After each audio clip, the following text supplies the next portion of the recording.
Well, we have a quorum here for two of our boards, so I'm going to call the meeting of our tri-board meeting for January 23rd to order, and please join me in the Pledge of Allegiance.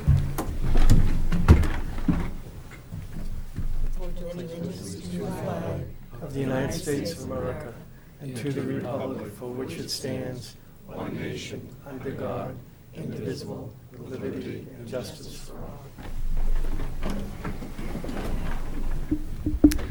Thank you. This is the first joint meeting for the beginning of our process for our fiscal 18 budget. So we'll start out with the status for fiscal 17. I'm going to turn it over to the town manager to go forward from there.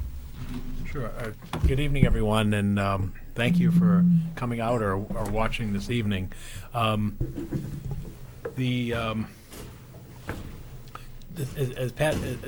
As the acting chair just noted, we are into the end of January, and we are about to commence the FY18 budgetary process. The town charter provides that the town manager is to release the capital, proposed operating capital and other budgets the last Monday in January, and that'll be next Monday. And what tonight is really just to give you a sense of information that will help hopefully provide some context as that plan comes out in the next week, and also just to give you an overall perspective of how things are heading. First, I want to apologize for not having these materials in advance, and it really is due to the nature of the information being available.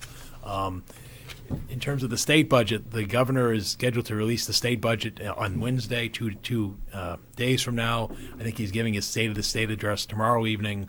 So we will not have what's called cherry sheets or local aid distribution proposals under the governor's proposed budget until Wednesday. The governor was present at the Mass Municipal Association meeting on Saturday morning. He did announce at that point the funding for Chapter 70 education aid and also the funding for unrestricted general government aid, and we'll touch upon that in our presentation. However, there's much local aid beyond that helps fill in the pieces to the puzzle, which we don't have at this time. Most of that should come out on Wednesday. Items such as, well, what are our assessments for charter school assessments, charter school reimbursements, reimbursements for abatements, reimbursements for veterans assistance. Going back to schools, what's the proposed funding level for circuit breaker in terms of the reimbursement for cities and towns for extraordinary special education costs. And again, these are just the governor's proposals. As we know, the House won't take up the budget till April, and the Senate won't take it up till May, and hopefully they'll have a budget complete by the end of June. And so obviously it's the traditional process we have that basically the best information we have to go on is the governor's budget at this time. The legislature did agree a few weeks ago on a revenue estimate that all parties will work on for the new year at 3.9% of growth in state revenues, and so that is baked into his proposed local aid numbers for the community. So that helps us. Also, we did receive some information over the weekend regarding our health insurance premiums for the upcoming year. The two entities met: the Group Insurance Commission, which oversees the state's program, and cities and towns that are in the Group Insurance Commission, which is the state's insurance pool for benefits for health insurance for retiree and active states employees. They announced their plans on Thursday, and we'll touch upon that later. And also the Maya, which is the largest municipal pool provider in the state, they announced their rate hikes on Saturday. So basically, we were pulling things together, as you can imagine, this morning and early this afternoon, so that we at least bring you the most up-to-date information. And again, we're not going to have all the answers this evening, but it does at least give us an insight as to where we're going. The other thing is introductory remarks. While we were in Boston over the weekend, basically Friday, Saturday, we also heard from Senator Warren and also Senator Markey, our two state members of the Senate who we send down to Washington every year. And obviously with the inauguration on Friday, I think the sense is that it's really a period of great uncertainty. And therefore, I think it's uncertainty in terms of what will the partnership be between federal and state funding, and also what will the economic conditions be with the new administration, how it will affect the global economy. And so I think the best way to describe it is a period of great uncertainty. And if you see even information that came out today, there is talk about how, changes may be coming in terms of Medicaid funding to the states, which obviously would affect the state budget, which would then trickle down to the local level as well. So we're in a period of a bit of uncertainty. I think the other thing that struck me in hearing from the governor, the lieutenant governor, at the state level, is we really didn't hear any new initiatives coming forward. There were no vast proposals that, the new legislative session has begun. It's a 2-year cycle, and we didn't really hear any vast, new programs or initiatives that were going to take place.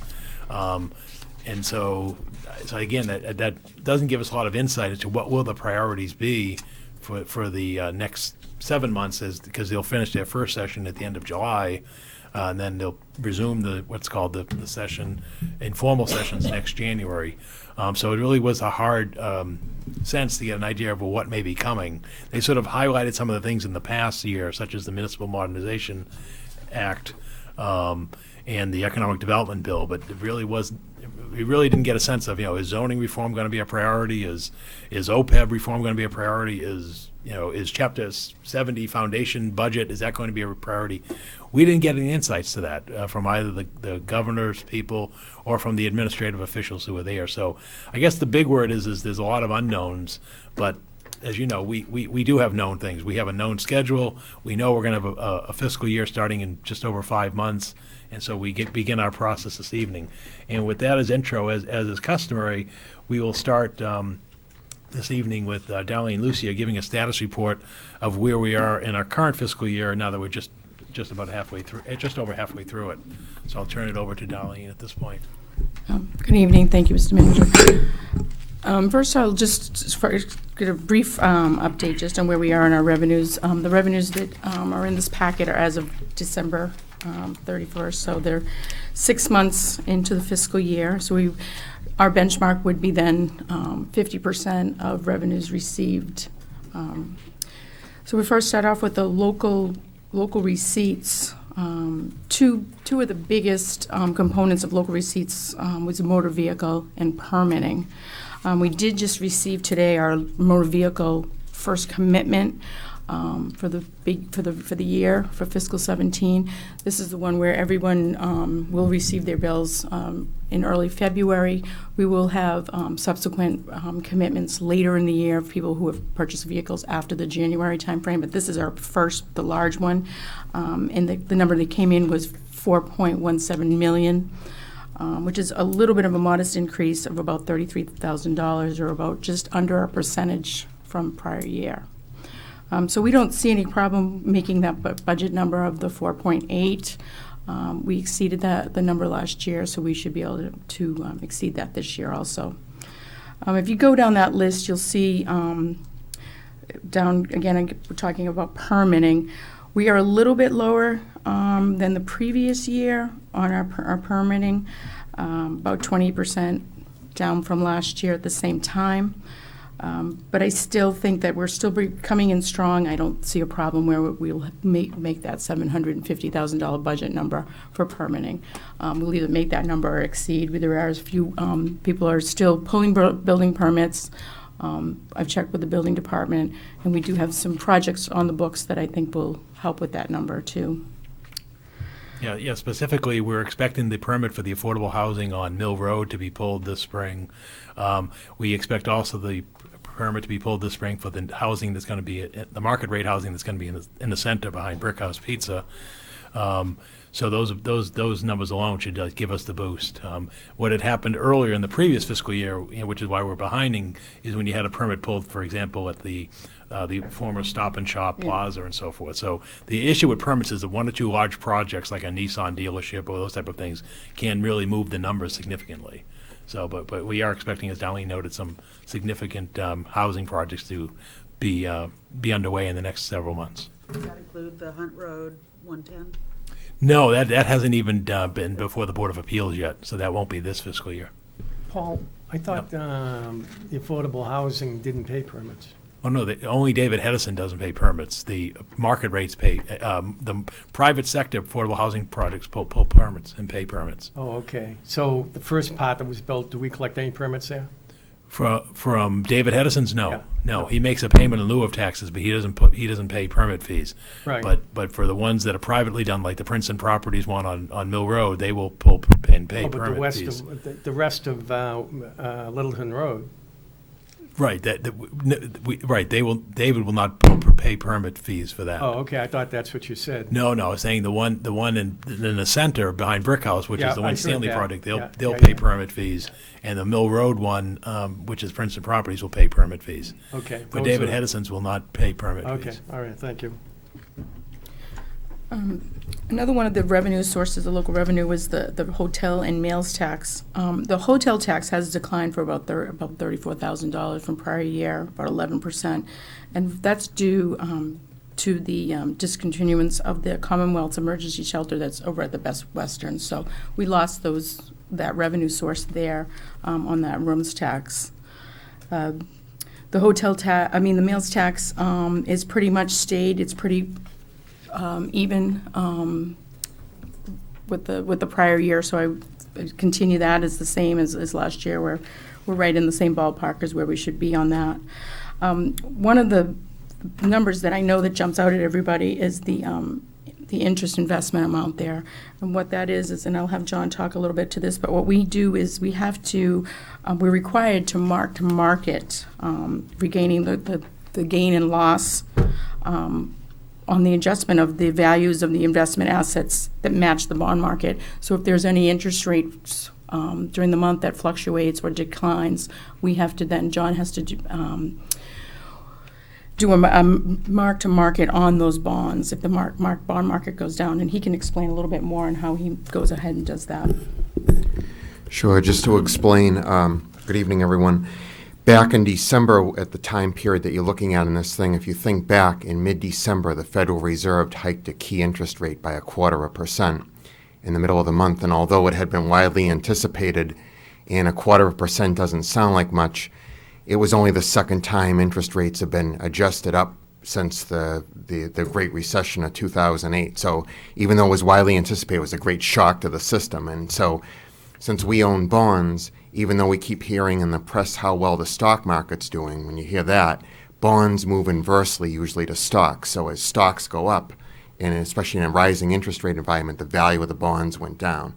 It's important to note that we hold them to maturity, so when they mature, we get our full money back, but each month the price of a bond fluctuates depending on market conditions. So at this point in time, they had it was a drop, and when you read in the financial press, December was one of the worst months in many years in the bond market. So I'm hopeful things will turn around as we go forward. But just to give everyone assurance, the portfolio is professionally managed by Enterprise, and they're doing their best to keep the bonds that we do own a very short duration. So we're not buying bonds that are 10, 15, 20 years, because that would expose us to a lot of interest rate risk. Thank you. One of the other numbers that looks larger from the prior year is just where it says miscellaneous recurring. The reason that is from prior year to the current year is that the SREX receivable from the solar panels that we're getting, those were in non-recurring last year. So now we're using that number in the miscellaneous recurring. So that because now we've had a couple of years of that revenue, we know pretty much that number now that we're getting every year. So it's going to be recurring revenue. So we moved that from a non-recurring to a recurring revenue. So that's why that number looks like it's saying that from prior year it's $200,000, 200% more than the prior year. But that's because the SREX receivables of that 440 that we've received to date is now up in the recurring and not from the non-recurring. The real estate, personal property, we're right on target with that. It's right at the 48%, 49%, so right at the 50% mark on that. State reimbursements are coming in, and then our other financial sources are just things that are voted at town meeting that we use to fund the general fund. We have the money that we move from the sewer that comes to things that fund the general fund. So those are all those different other revolving funds that are voted at the town meeting, spring town meeting.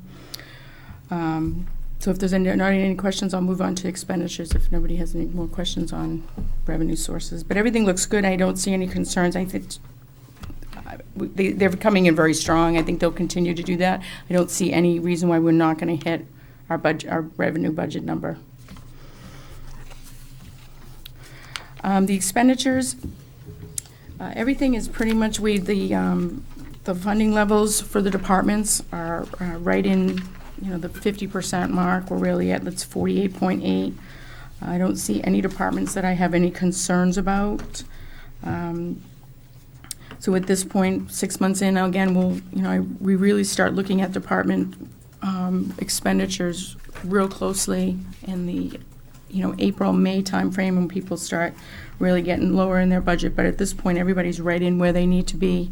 And I haven't had any of the department heads come forward saying they're going to be having any issues with their budget at all. So I don't really see any problems there. If anybody has any questions on any individual line items. The one that probably people want to look at is where we were. Of course, we've had a fairly mild winter. So right now the snow and ice budget we've only expended through December was $120,000. So we're pretty good at that with that number as of yet. It kind of reminds me of 2 years ago. We had a very mild January, then we know what February. happened. Well, let's hope that doesn't happen this year. And I think in terms of departmental operations, I think as we look to April, we'll probably have some adjustments. We've had some loss of active duty police and dispatch, so that we will probably have to do a transfer there in terms of people out of work due to work and non-work related injuries. And then we anticipate we'll have to make an adjustment in the facilities expenditure budget as well due to the extraordinary efforts we've been making in terms of the schools and notably in terms of the HVAC and other conditions with the outside assessment as well as some of the additional resources we've poured there. So but again, we'll be well within the frameworks of the budget. Yep. If anybody has any questions, any line items, I'm answer any questions, but that's about it for this year.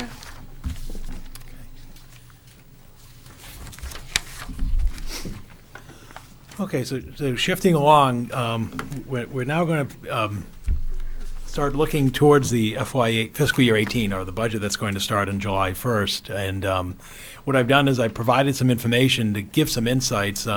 It's pretty much the type of information we generally look at annually. Numbers are updated, and we give you some additional insights into a sense of where we're heading and how we're trending. Again, these are not budgetary numbers. Those will come out next week, but it sort of gives you an indication and hopefully some information to the community in terms of, why the budget goes up every year, where costs are going, and how the money is being allocated.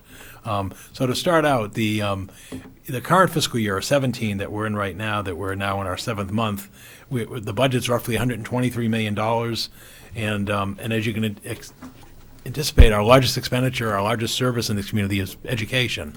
And in terms of the school's budgetary line item, 45% of that, or $54.5 million, goes to the Chelmsford Public Schools. Just under $3 million goes to Neshoba Tech. Our next largest budgetary area are benefits and insurance for active and retired employees, and that's over $21 million, or 17%, or 17 cents of every dollar in this community gets expended for benefits and insurance. Debt services next. Okay. Yes. Quick question Yeah. on the benefits insurance. How many employees and ex-employees are on there? And- We'll give you that. It's coming up. I can Okay, give you no, that no. number. We'll be going to that. I'll give you that. We will go into a little bit of detail in terms of numbers. What you're seeing, to answer your question a little bit generally, is we actually have if you go back 10 years, we actually have fewer active employees taking our insurance, but more retirees. In fact, we're up by about roughly from 1,400 to about 1,525 subscribers to our health insurance plans, of which, like you said, we've seen a growth of about 125 of that, or roughly, over 700 plus are retirees, and that's where the trend is growing. And we have some graphs and numbers for that coming up, which is very insightful because it's a concern and a trend. that will be a little more detail coming up rather than flipping back and forth between slides. And then the other departmental budgets you can see make up the remainder. Public Works being our largest operation at 8.2 million, police at 6.3, fire 5.5, general government 4 million, state assessments and the overlay, which is the amount of money set aside for abatements, is 3.3, and then the library is just under $2 million. To give a sense of where we are in trending over time, if you look at the last 5 years, the budget's increased by 15% during the past 5 fiscal years, which is less than 3% at a compounded rate. And again, if the overall increase is 15%, you can see the funding where it sort of goes. You can see it's been pretty well evenly distributed. In the last 5 years, the school funding for the public schools line item has gone up by over $9 million, or 20% increase. The Neshoba Tech has been a dramatic increase because of our increased enrollment there. Once they completed the building project, became a more attractive facility for students to attend. Again, benefits and insurance slightly increasing the trend in the overall budget. Debt service is really lagging in terms of our percentage of the budget in the last 5 years. It's gone up by 9% as opposed to the 15% overall increase in the budget.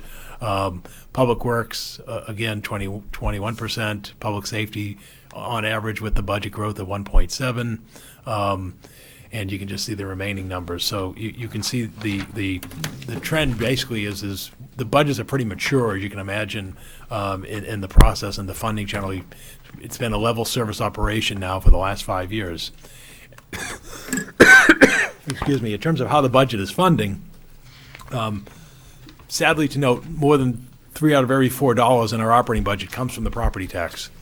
Right now, the property tax levy is over $94 million. He said it represents 76% of our budget sources of fund. State aid is dropping. It's now only 13% of our budget, or 16.7.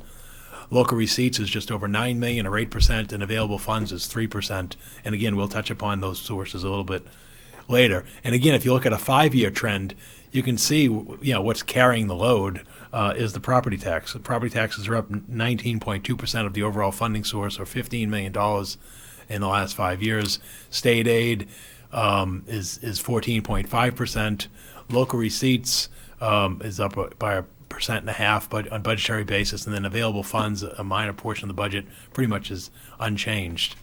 In terms of the allocation, and this really in terms of who pays the property tax, and again, these were discussions that were held a couple of months ago when the tax rate was set and classification and so forth. You can see we're still having this trend drift towards the residential paying a larger portion of the tax levy versus commercial property, and obviously that was highlighted with the need to increase commercial revenues via the rezoning of the 129 overlay. So you can see more than 8 out of $10 comes for the town's budget comes from the residential property tax. If you look at other communities by class, you can see we're sort of what you would see in a community such as Westford at 85% of residential. Obviously, they don't have the commercial base that Chelmsford has. In a community like Drake, it is over 90%. But where you see that a community actually, if they do a non-uniform tax rate, or what's known as a split rate, such as a community like Billerica, you can see that has an impact in terms of who's bearing the levy. You can see it's just over almost 55%, 45 in a community such as Billerica, which has a significant split. A community more like us, like North Andover, has a uniform rate, and they're at 83%. In terms of the average single-family property tax bill, again, this is a metric that we have because it's a metric that's available as a data source on the state's website from the Massachusetts Department of Revenue, because most of our data comes from the state sites because we believe that they're credible numbers. The state gathers this information because every year they sign off on all the tax bills for every one of the 351 cities and towns and other districts across the Commonwealth. So what you can see here, and we know there's been a lot of discussion lately about the increase in property tax bills, particularly in light of our recent property revaluation, but even counting that into effect this year, having that is, our state rank is 68th. One would be the highest average single-family property tax in the state, which would be the community of Weston, and obviously 351 would be some community way out in Western Mass. but you can see in Chelmsford, we're at 68. If you go back a decade, we're about where we were, and if you go back a little further than that, go back to 2007, the rate was up as high as 61 or 62 in the state. So clearly, taxes are increasing. You can see the average single-family tax bill in Chelmsford is now $6,912. The 5-year increase is over 22% on this metric, by almost $1,260. The other thing to note on this is the average value, that we've almost recaptured what was lost at the recession in 2008. You can see the high water mark for average single-family property tax assessment in the community was 2007 at $396. You can see we've climbed back from what was the depths of $324,000, $323 for a couple of years, $322. We're now back up to $385,000 for the average single-family value in the community. So clearly what you've seen is taxes are going up in Chelmsford, but they're going up elsewhere in the state. And in fact, it was a great graphic that I saw over the weekend, and I wasn't able to extract it. But you know, and it's sort of what you would expect. If you look at the tax bills and the tax bill growth, it was in that City and Town that came out from the Department of Revenue on Friday. It's that 495 belt impact that if you sort of go out, if you go out to the Mass Pike, and then you sort of fan out, what you see is what we've all known about Chapter 70 as well as other services.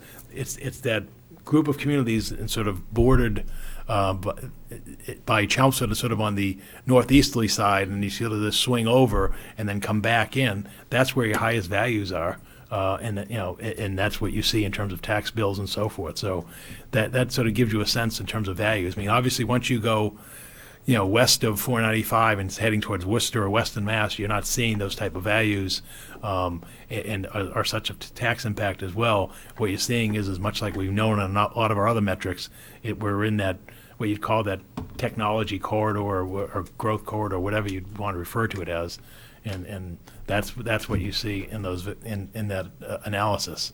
In terms of 5-year comparison, I think this is probably one of the more disappointing numbers of the night. Chapter 70 education from the state, and this is including the year we're in now, I'm not talking about what may happen, but over the last 5 years, you've seen that Chapter 70 education aid from the state has grown by only 8.8% on a compounded basis. Clearly, that's not even keeping pace with inflation. And so I think that's a concern in terms of what makes us a great community in the Commonwealth, and a great Commonwealth is our educational resources. And as we know, if you follow state issues, there's also been a sort of a lack of, or an underinvestment in the higher education system of the Commonwealth as well. And we know these will be the discussions that will take place at the legislature this year.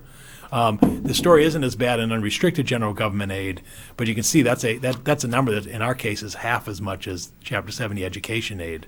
So the current administration has committed to, and it was announced again on Saturday, that they've increased the level of unrestricted general government aid, which used to be called lottery aid, and additional assistance with the same growth in the state's government. At 3.9% is the proposal for this year. So that's why that number has grown in the last few years. But yet the funding per student, and we'll see this later, the education funding, Chapter 70, doesn't have that same commitment. And so again, that creates a challenge for us. In terms of other communities, and again, we've seen these numbers before, when you start looking at your Chapter 70 funding with other communities, obviously Chelmsford is just under $11 million for the current fiscal year. You could see a community such as Westford, which has a slightly less enrollment now. It's hard to see in the slides. Something happened with the change in the slides because it came out fine on the printout. They received $16.7 million in Chapter 70 funding. We received 10.8.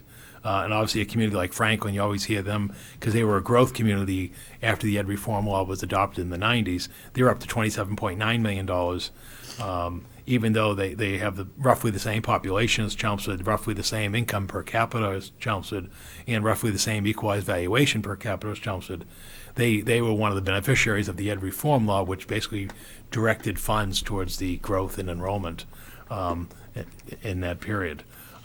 So as we go forward, as just to give you a sense, the budget priorities that we're working on as we're finalizing our budget remain the same: education, public safety, which includes public works, capital infrastructure, and health and human services. Some additional numbers on education.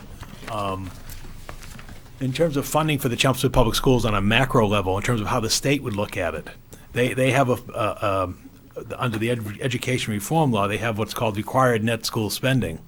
And you can see that that there really hasn't been a lot of movement in that, and partly it's because of the declining enrollments in the Chelmsford Public Schools. Right now, the state says that we're required to spend roughly $49 million in net school spending in the current fiscal year. As you can see, we're budgeted at $65 million. So we're at a point now where we're a third above the required school spending as defined by the Commonwealth. And again, that's their metric, not mine. You can see, however, that level of excess funding has grown considerably in the last 5 years. If you go back to 2012, we were only 12% above what the state deemed to be the required school spending for certification. The other thing that's interesting to note is the state's formula for required net school spending in fiscal year 17 is roughly the same number it was in fiscal year 13, the $48.9 million, or roughly $49 million. So again, I'm not saying that's the perfect metric, but it does give you the indication of how the state sees what should be the foundation level or required level of state of education funding.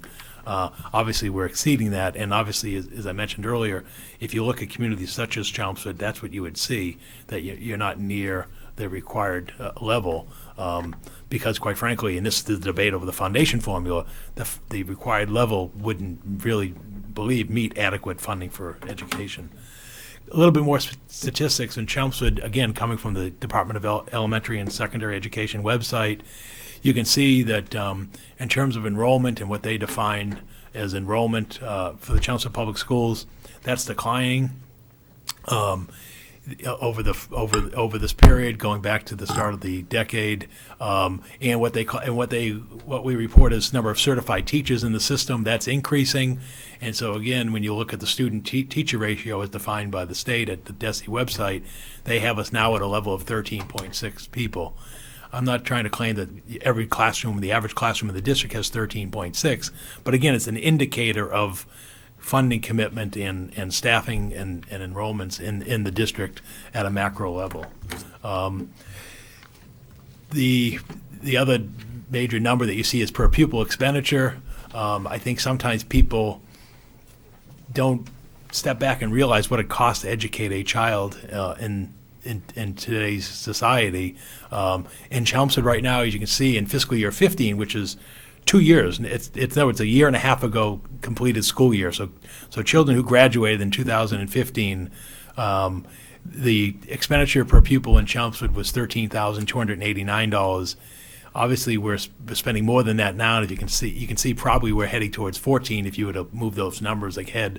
They don't. We've submitted as a community the FY16 per pupil expenditure an end of year school report, but that data is not on the state's website, so I'm not going to use it until it's certified by the state. And obviously, the number grows this year. But I think, again, sometimes we focus on, well, the average tax bill is $7,000, but then sometimes you also don't consider that the average cost to send a child to the Chelmsford Public Schools is over or in this case almost $14,000, and obviously it's a greater cost at the high school, which is why, and particularly a vocational high school, which is why you'll see their numbers are roughly $17,000 per year in education. And again, if you look at comparisons for 15, which again is the last data available from the state, you can see that the 13,289, it's actually considerably below what Billerica's per pupil expenditure is at 15,435, but yet we're greater than Westford, which spends 13,118. And again, we have a similar enrollment as Westford. So again, it just really just to illustrate that we're not out of line with what we would see as similar communities. How do they come to that number? They take it right from the end of year reports. In other words, Okay, what but would it actually? Is it just the school budget divided by the number of students? No, it's everything. It's everything that's educated and related. So what happens is the school business manager prepares a report at the end of the year that gets reviewed by the town accountant, and then that gets signed off and sent to the state. So it includes not only the school budgetary line item, but items outside of their budget, such as benefits and insurance. I don't know if Donnelly wants to elaborate more. Yeah, more on there's a lot of pieces to it. There's not just the general fund. You have all of the the insurance costs, any shared costs that we have with the town. It's put in Facilities. that, Yeah. the debt. All of those pieces are all built into that report. So there's a lot of moving pieces into that. Thank you. Yes, Laura. Just a clarification, how does a student that's getting special education funds relate to that number? Is that included in that, or is that? Yes. The special ed numbers are also in the year-end report also. So the reality is a good portion of this money, or one-fourth of this money is for special education, and the rest is for the remainder of the population? Correct. And in fact, if you see the next slide, this is direct special education expenditures as a percentage of the school budget. And again, the data is only as current as 15 on the state's website. The town's total budget was $63 million, again, as reported. 17.3 million of that was special education, or 27% of the town's, of the school district's, Chelmsford Public Schools budgetary expenditures were for special education. You can see the state average was 21%. I think the other thing that's striking is the growth of that number in terms of absolute dollars as well as percentage. Now, again, it's not a reflection on the current administration because they arrived in 16 and are here in 17. And also, you also had to impact that was a time also when we were housing people in the hotels in the community as well. But you can see it just how striking that number is. And if you go to the next slide and look at it, how it compares to communities nearby and similar, the town of Chelmsford in fiscal year 15 spent more in special education dollars than the town of Barica, and clearly significantly more than the town of Westford. You can see Chelmsford was 17.3 million, Barica spent 15.5, and Westford 10.6 million. And you can see percentage-wise, we were spent over 27% of the budget towards special ed. Barica was just under 21%, and Westford is 18%. You can see, again, a place like Tewksbury was 25%. So, again, it's not trying to say that it's way out of line, but it's obviously something to look at in terms of an area that is causing a significant impact in the overall education budget as well as the budget for the community. It's a significant driver of the budget in the schools, and I think you'll hear later this evening, it's going to continue to be in the year ahead based on the information that the superintendent will be presenting later on. Any of the increases can be tied to the use of the Munis reporting system? Are they more accurate now? I believe that I think this year,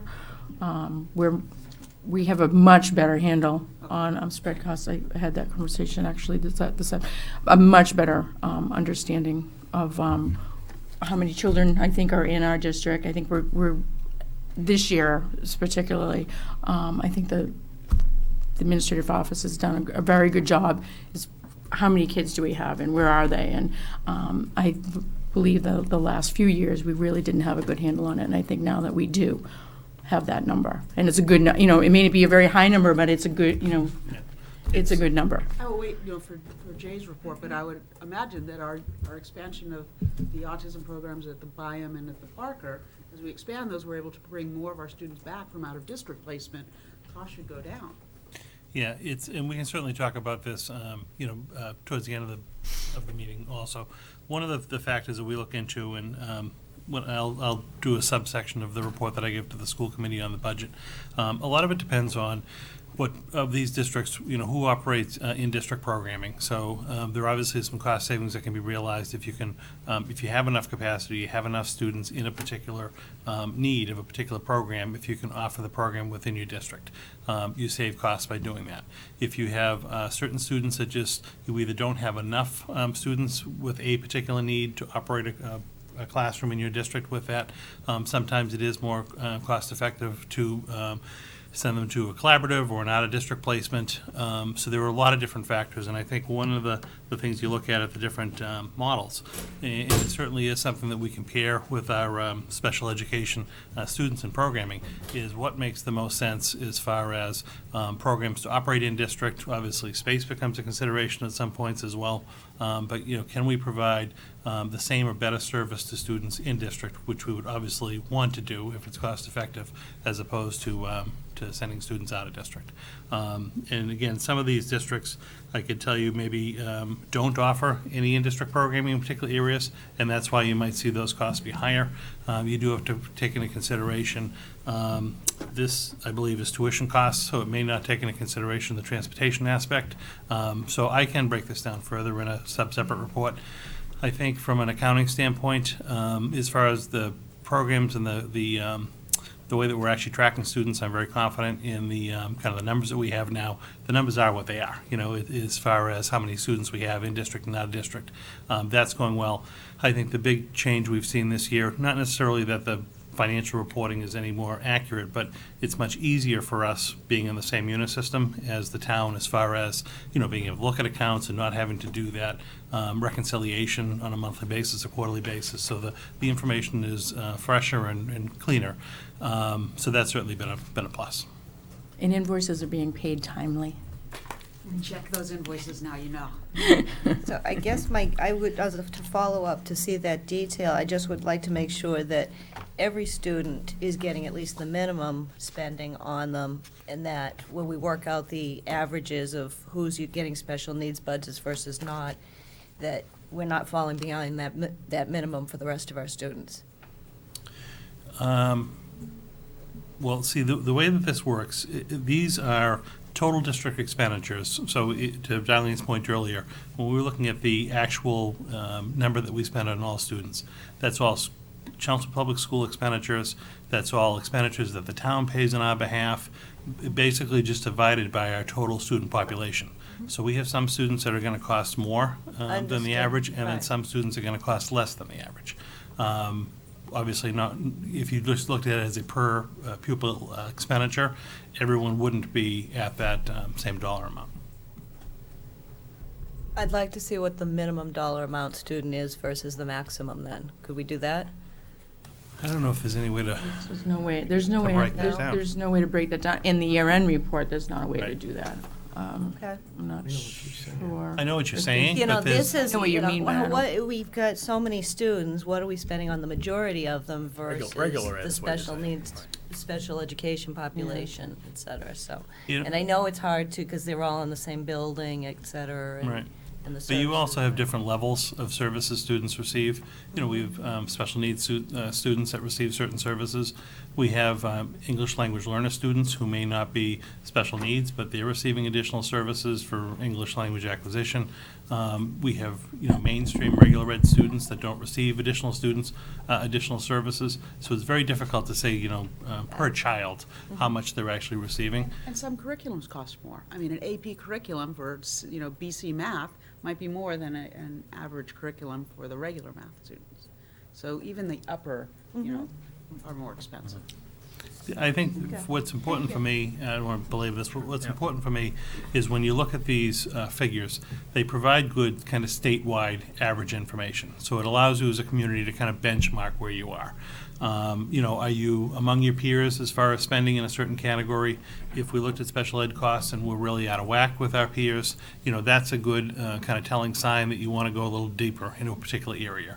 But what it provides, for me, when I'm looking at this data, is really information to kind of figure out, are we where we want to be funding-wise? Not to the actual dollar, but are we among our peers, and is it comparable? And I guess my perspective is, I have heard for years how families all come to Chelmsford to educate their to get special education because our services are so phenomenal. So I don't want that to get out of whack either, and make sure that we're addressing the full population. Yeah.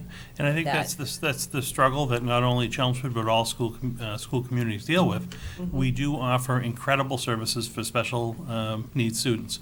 We offer great services for regular education students. We can't control the population that comes to us, and we're obligated to educate every single child to the best of our ability in the community. So whether cohorts of individuals move here for reasons or whatnot isn't going to impact the education that we're going to strive to provide for every student in the community. I brought that point up at a meeting we had, and I know I've told this story 100,000 times, and mentioned that, we're a destination community for families with special education students, and the co-chair of the education committee laughed in my face and said, every community feels that way.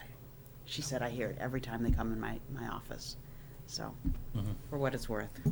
Well, that's good to know, too, Yeah. 'cause when I hear that. Thank you.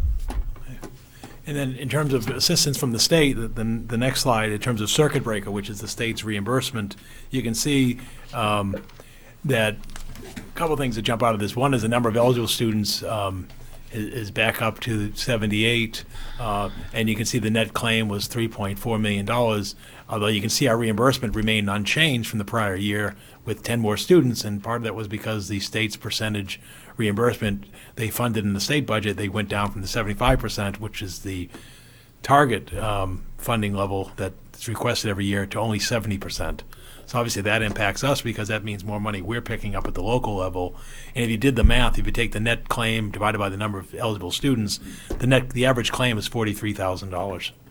So again, if the state's not picking up its full freight, which would be the full 75%, that's a cost that we're bearing, that the state's sort of leaving us to address. And not just Chelmsford, but every city and town across the Commonwealth, because before it gets misunderstood, the percentage is level across the Commonwealth. In other words, they don't fund Chelmsford at 70 and fund, Franklin at 72. It's 70% across the state.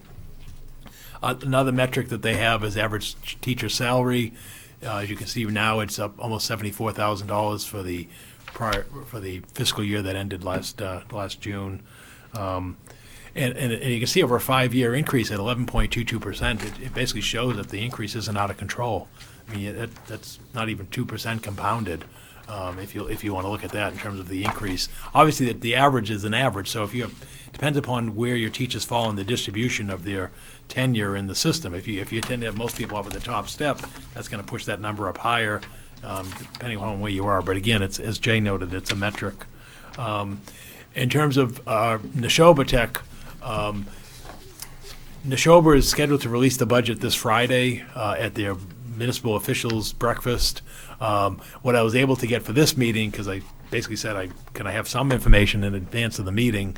You can see that our enrollment has increased in Neshoba Tech. We're up to 191, which is an increase of 7 students this year. And over the last 5 years, our enrollment's increased by a third, of 47 students. And so that's obviously, and you'll see a little bit later in here, that's obviously going to affect our assessment, because while our enrollment increased by 7 students, the overall member communities in the district, the total enrollment declined.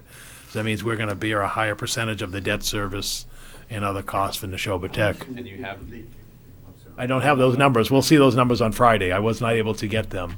you don't know what the She was- total enrollment decline is. No, I think it's only like 4 or something, but that's only of the member communities. It doesn't include tuitioned in or choice students at the district.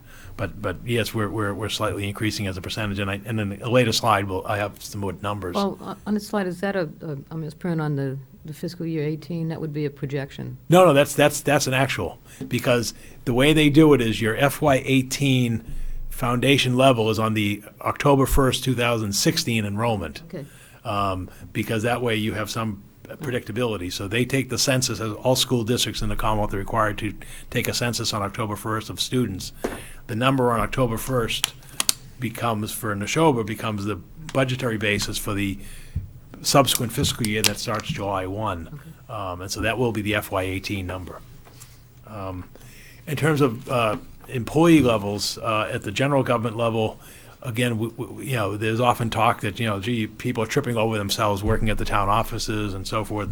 You can see we have the same number of employees, full-time equivalents, as we did a decade ago, at 242 versus 241, 243 versus 241 back in 2008. You can see the big hit was when the mid-year cuts came in, the recession. We dropped down. That was when we were closing fire stations and so forth. And you can see we're back now to sort of the traditional staffing levels in the community on the general government side. The other thing to look at is inflationary measures. Why I put this up, it's a good indicator. As you can see, that part of the reasons we're able to keep our head above water has been the fact that we've been through a period of extraordinary low inflation. With inflation averaging less than 2%. And then the 16 number, the federal government does it every 2 months, so that's through November. So there will be the final 16 number shortly for the year ending 2016. But you can see it was roughly 1.3%.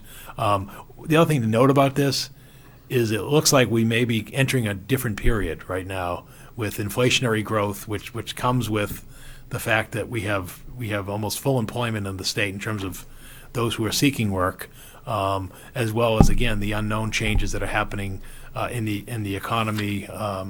And if the federal government begins to go into a policy that results in greater debt, that would also increase interest rates for the cost. So it's also a period to be mindful of, because that will really hurt a community going forward if we get into an inflationary period where everything is rising, while we're constrained by Proposition 2.5, as well as by a state that is not actively farming or seeking new revenue sources. Yes, Laura? Question, on the previous slide, Yep. it says without sewer enterprise. Yeah. What does that mean? Means the sewer enterprise is not part of the general operating budget of the town. So I think there's roughly 13 employees in the sewer operation. So we don't include them because they're not part of the town's operating budget. But do we offer them benefits? Oh, yeah, but in terms of the impacts of what's borne by the tax rate, it's not included. They're under the funded in the sewer enterprise, which comes from your sewer fees. And they pay the full cost of their benefits, including OPEB, through the sewer fees. Okay, thank you. Okay. In terms of our budgetary philosophy and what we're going forward, again, we're trying to maintain the level of quality governmental services while meeting our fixed increases from labor, retirement assessments, health insurance, Neshoba Tech, and debt service. And we're going to now transition to what are those costs that are driving us as we move ahead on the general government side.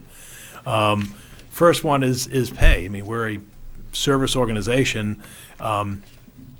We have non-union employees and union employees. We have 9 collective bargaining units on the general government side. We've reached agreement with four of those groups back at fall town meeting. We have 5 outstanding. We're hopeful to have a couple of those, i.e. the non-public safety ones, for spring town meeting. And the others probably will not be ready. The police and the 2 police unions and the fire union are in a mediation process with the Joint Labor Management Committee at the state level, and at this point we don't have our next mediation dates, so at this point it doesn't appear that will be resolved in time for Springtown meeting. As has been customary, the non-union employee compensation schedule for FY18 has been adjusted by a 2% cost of living allowance. So when we look at what's our personnel cost going to increase in the upcoming year, it would be roughly $250,000. For Neshoba Tech, as I noted earlier, our enrollment's gone up to 191 while the district's membership has decreased, and it looks like our percentage of the Neshoba district, we're the largest sending community to Neshoba Tech, and it looks like it's going up to over 28% of the students at Neshoba Tech will be from Chelmsford. And again, we'll have more information on Friday. My guess at this point, and as much information I could glean from the superintendent's office and the superintendent over at Neshoba Tech, is it probably won't exceed $100,000 at this point. So that's again, it's $100,000 we'd have to account for as we plan ahead. Another big driver is the Middlesex County Retirement Assessment. John Souza, our finance director, sits on the Middlesex Retirement Board. They've just completed their every other year a biennial actuarial valuation of the retirement system, and unfortunately the liability grew in the past 2 years. So they've given us our increases for this year and the one for a year from now for fiscal year 19, and the increase for fiscal year 18 is over $270,000 or 3.6%. So our assessment is $7.8 million that we'll be cutting a check for in July for Middlesex County. Anything to note, you look at this chart, if you look over the 10-year history, the numbers are staggering. We're roughly paying, well over 40% more than we did a decade ago. If we were sitting in this room in 2008, our assessment was $4.8 million. Now it's $8 million. And the big column you want to focus on is payment on unfunded liability, which is that 5th column. And you can see that of the $7.8 million we're going to be sending them, because we actually take advantage of the early payment option by making one full payment in July. $6.4 million of that is payment on the unfunded liability. And you can just look up that column at how that number has grown. And the sad thing to report is we still have just under 20 years left of that unfunded liability to pay, and you can see how that is trending. A good stock market will help that because most of their investments are in the market in terms of equities. But traditionally they started out with over an 8% return. Now it's down to 7.85% is their number in their actuarial valuation. The other thing to note is the 2002 early retirement assessment, which is over $300,000 or $300,000 per year. We're hitting the penultimate or the next to the last year of that assessment. So we will get a break in fiscal 2020. That $300,000 will go away. Much as we've seen the early retirement incentives go away. There hasn't been one, as you can see, since 2002, and no one talks about these anymore because of the fact that they didn't work, because you ended up replacing people who retired in a lot of cases, and therefore you ended up paying more because you are now carrying two people with benefits, the one who retired as well as the person that you hired in the pension system. So you can see, obviously, the normal cost isn't bad. $1.3 million is the normal cost in the retirement system. But you can see what's really driving this is the unfunded pension liability, which we have to fund under state law. The other Why is it unfunded, Paul? Why was it unfunded? Over the years, didn't they pay? They were doing a pay-as-you-go, and then pension reform was enacted in 1988, and that started the 30-year cycle. And so had they stuck with the pension reform of 88 and not delayed it and modified it, we would have been paid off in 2018. But 2018 became 2025, then became 2035, and I think the maximum now is 2039. What happened was when you hit bad economic times, the way to provide financial relief to communities in the Commonwealth was to delay the funding schedule. And it's kind of like delaying your mortgage or your other equity. If you push out, you end up paying greater interest. Right. And that's what's happened is the retirement assessment, which was roughly about 50% in 1988. And I think the last number we did in 2015, it was only about 59%. I mean, it's and part of it is you also have change in actuarial schedules as well because people are living longer. Yeah. And what really drove all this is you have people who are contributing less than what today's people are contributing as a percentage of their pay. Right. People today are contributing 12% of their pay into the retirement system, which is roughly double what one would contribute as an employee in the private sector on Social Security. Part of that is the fact that the system needed revenue to hit this unfunded liability because back then you had people contributing 7, 8, 9%, and then it worked its way up over the years. So it depended on when an employee started was what their contribution was as the system got reformed. When this comes to an end, do they 20 go away? Is it all gone? Well, the unfunded liability will go away in 2037, and at that point you wouldn't be cutting a check. There'd be this. It'd be interesting to see what would happen, but theoretically, if you approach 2038, your assessment would drop by that unfunded liability of roughly $6.4 million in today's dollars. It'd be interesting to see how they actually approach it when you get that close. What some in government have speculated is saying, well, when that time comes, you can then use that money and then put it towards your OPEB, unfunded actuarial cost. But again, that's a long ways out. You're talking 20 years from now.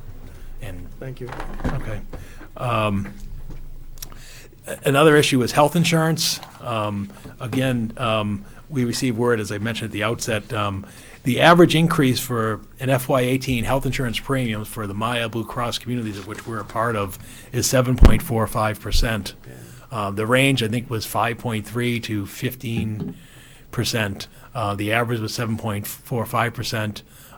The town, even though we're a member of the Maya Blue Cross health insurance plan, we are actually linked to the benchmark of the Massachusetts Group Insurance Commission under the health insurance reform law. And this past fall, a few months ago, the Selectmen approved an agreement that moves that forward an additional 3 years. What that resulted in is that, in this case, the GIC is proposing an average premium increase of 3.6%. And the way they got from 7.5, or actually we believe they had a higher number at the state level, is they instituted plan design changes such as higher co-payments, deductibles, and so forth.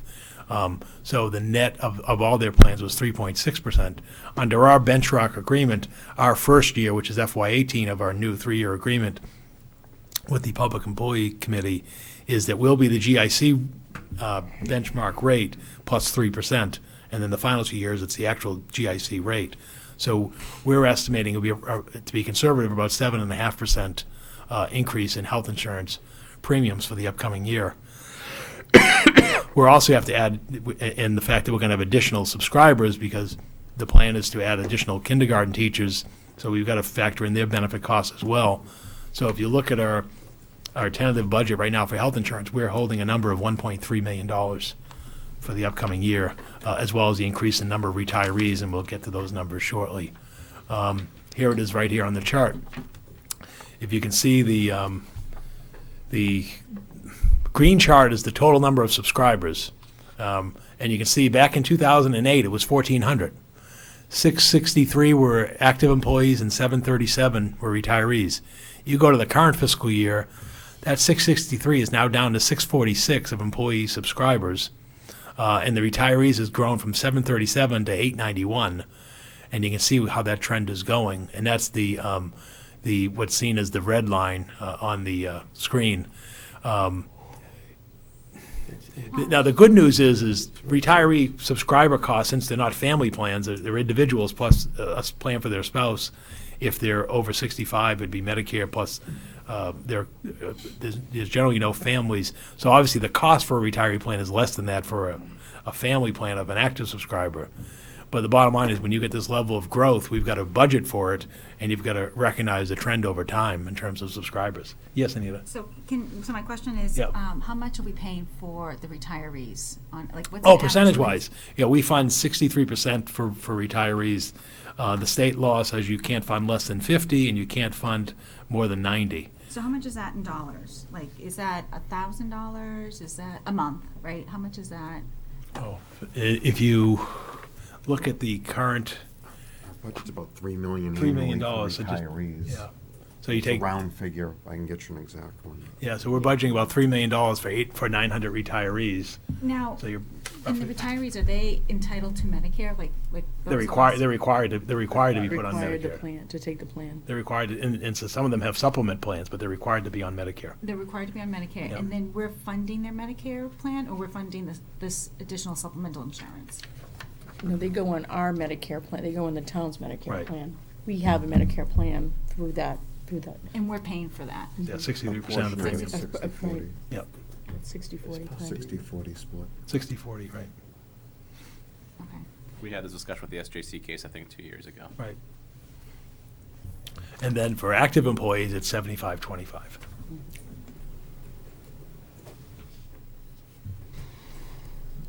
And in my understanding is typical, the 75/25 is about where the state is. It's the state number's in the low 70s in terms of active employee contributions. And, you know, so it's, again, we're not out of whack. It's just the fact that the trend is moving in the wrong direction. And right now, there's obviously a big uncertainty in where things are going long-term, meaning the next few years with what may happen at the federal level and how that will trickle down to the state level. The good thing is nobody's talking about the Cadillac tax anymore, because we'd be preparing for that in a couple of years, the implementation of that assessment. The bad news is nobody knows what is likely to come down the road.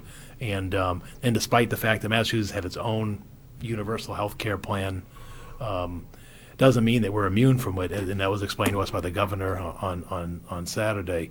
You know, they have agreements with the federal government for Medicaid reimbursement, and then it just factors into this whole coverage issue and costs. So it's a big uncertainty at this point in time, what's going to happen. And do we fund, if they get supplemental insurance, do we fund that? No, No. that's on their own. Right. Yeah, and we don't provide dental, so if there's a voluntary, employee full contribution modest dental program that's fully provided by the employees. Moving on to debt service, the projected FY18 non-excluded debt service amounts to $7.6 million. This is an increase of $388,000 or 5.37%, which includes the $320,000 first year payment for the $7.9 million borrowing for the modular classrooms. Medicare tax, again, if, as the town's payroll grows, the town's contribution to Medicare is increasing. That's now up to at least $900,000 for the upcoming year. Other significant drivers that we're seeing in the budget, we're in the final years of our solid waste and recycling collection contract, as well as the solid waste tipping fee contracts. So you can see there's roughly $200,000 that for collection and disposal of trash and recyclable materials for the upcoming year. We're anticipating in the budget roughly a $120,000 increase for facilities/building maintenance expenses because of the aging nature of our facilities. Obviously, we touched briefly upon the HVAC systems and other parts of the buildings in the community. And again, we're trying to be realistic with what our costs are there.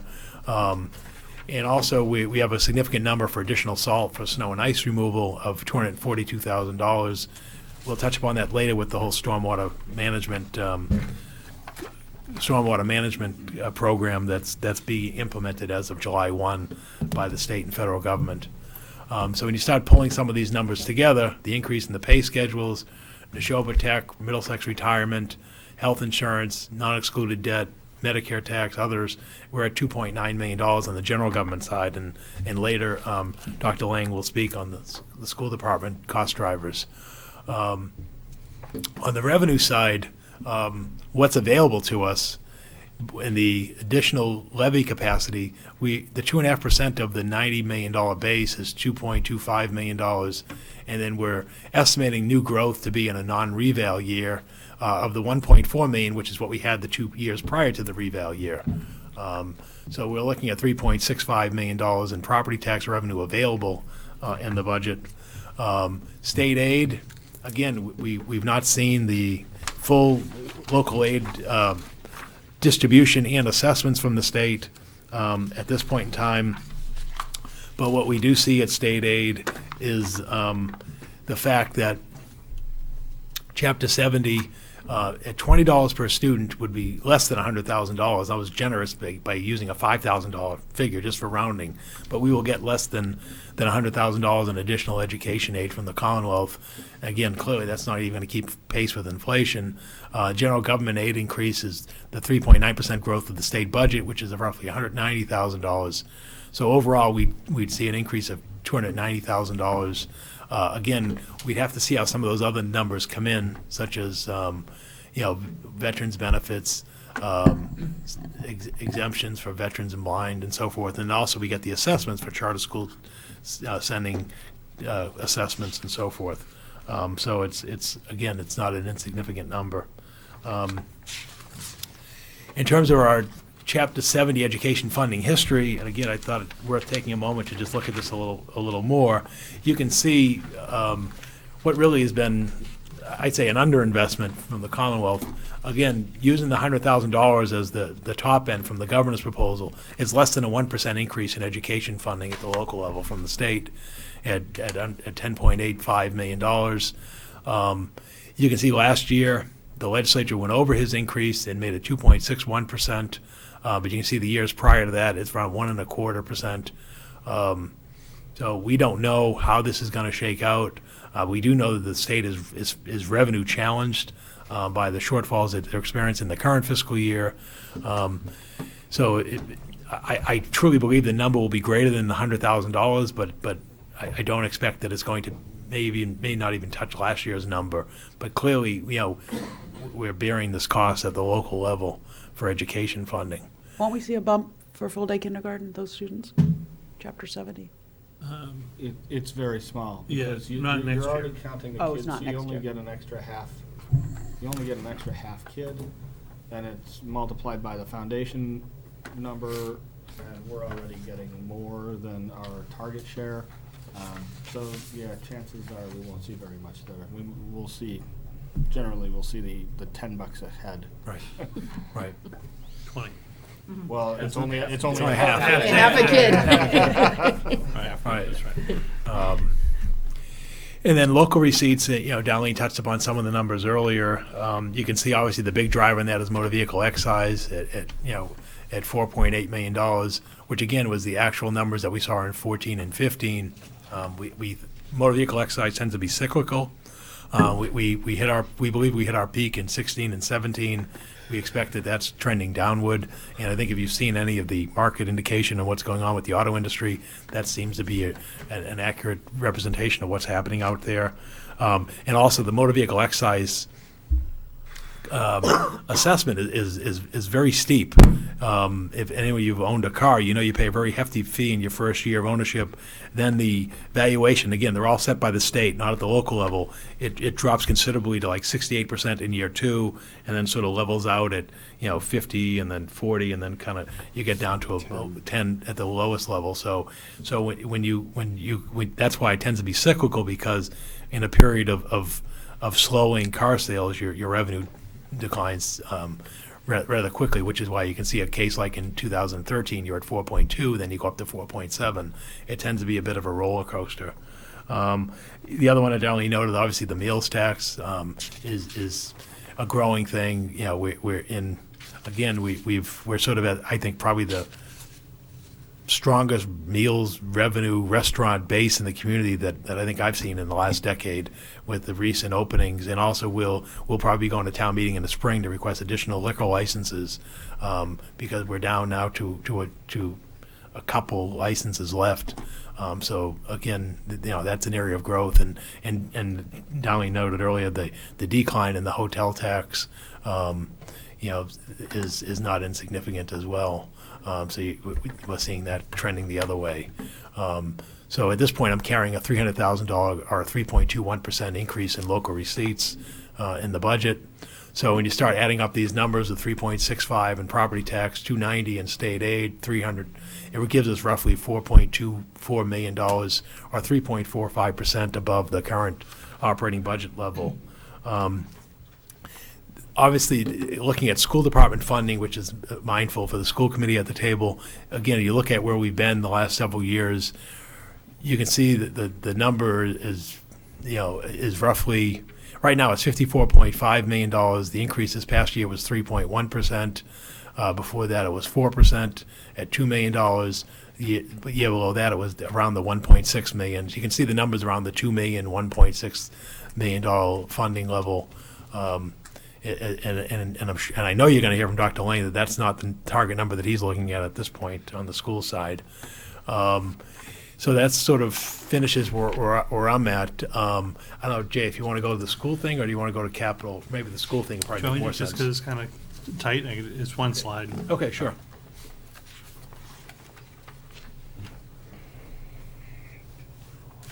I'll tell you what, if you don't mind, maybe you can just pass these down for me. Mike. Thank you. We're still working on putting our numbers together for the budget for this year, but I had shared with Paul some of the preliminary numbers we were looking for, some of the kind of the budget drivers for us, so I just wanted to share that this evening. As indicated, we have a $54.5 million budget for fiscal 17 that was approved, and then these are some of the figures that we're contending with. The cost of our previously negotiated step increases that are included within our budget. So these are teachers or administrators who are on step 2 going to step 3, 3 going to 4. All of that ends up costing $629,000. So that's already built into our existing contract structure. The next two line items talk about, similar to Paul with the town employees, the cost of kind of a 2% cost of living increase. We have the third line down, the $82,988. That's the cost that we know has already been negotiated in several of our contracts that have settled, which kind of represents that 2% increase for next year. So I've already built those numbers in if the contracts have been settled. And I'm carrying the $735,000, which would be the equivalent of a 2% increase for the contracts that have not settled yet. So Jay, for the previously negotiated step increases, would that include lane adjustments as well? Is that everything? Step and lanes? Yes, that's Okay. the number that's baked into, Okay, to that. So okay. step and lane, all the old kind of contract. Okay. If you remember last year, we carried $800,000 as a line item for the 2% kind of cost of living increase for negotiating. And that's close to the 735 and 82 added together with a little bit of compounding. So that's where that number comes from. The 629 is known, the 82, 988 is known, the 735 is, to be negotiated, but those are kind of the parameters that we're working within. And again, in my conversations with Paul, just kind of looking at a level budget scenario, not looking at a lot of ads. We do have two areas in the budget right now that we know we're going to have to recommend additions to the school committee. There are a need for 6 additional one-on-one paraprofessionals in the district. These are paras that will actually service special education students to be able to really maintain them in the district and provide the necessary services for those students, as well as be able to provide an optimal learning environment for the other students in the class.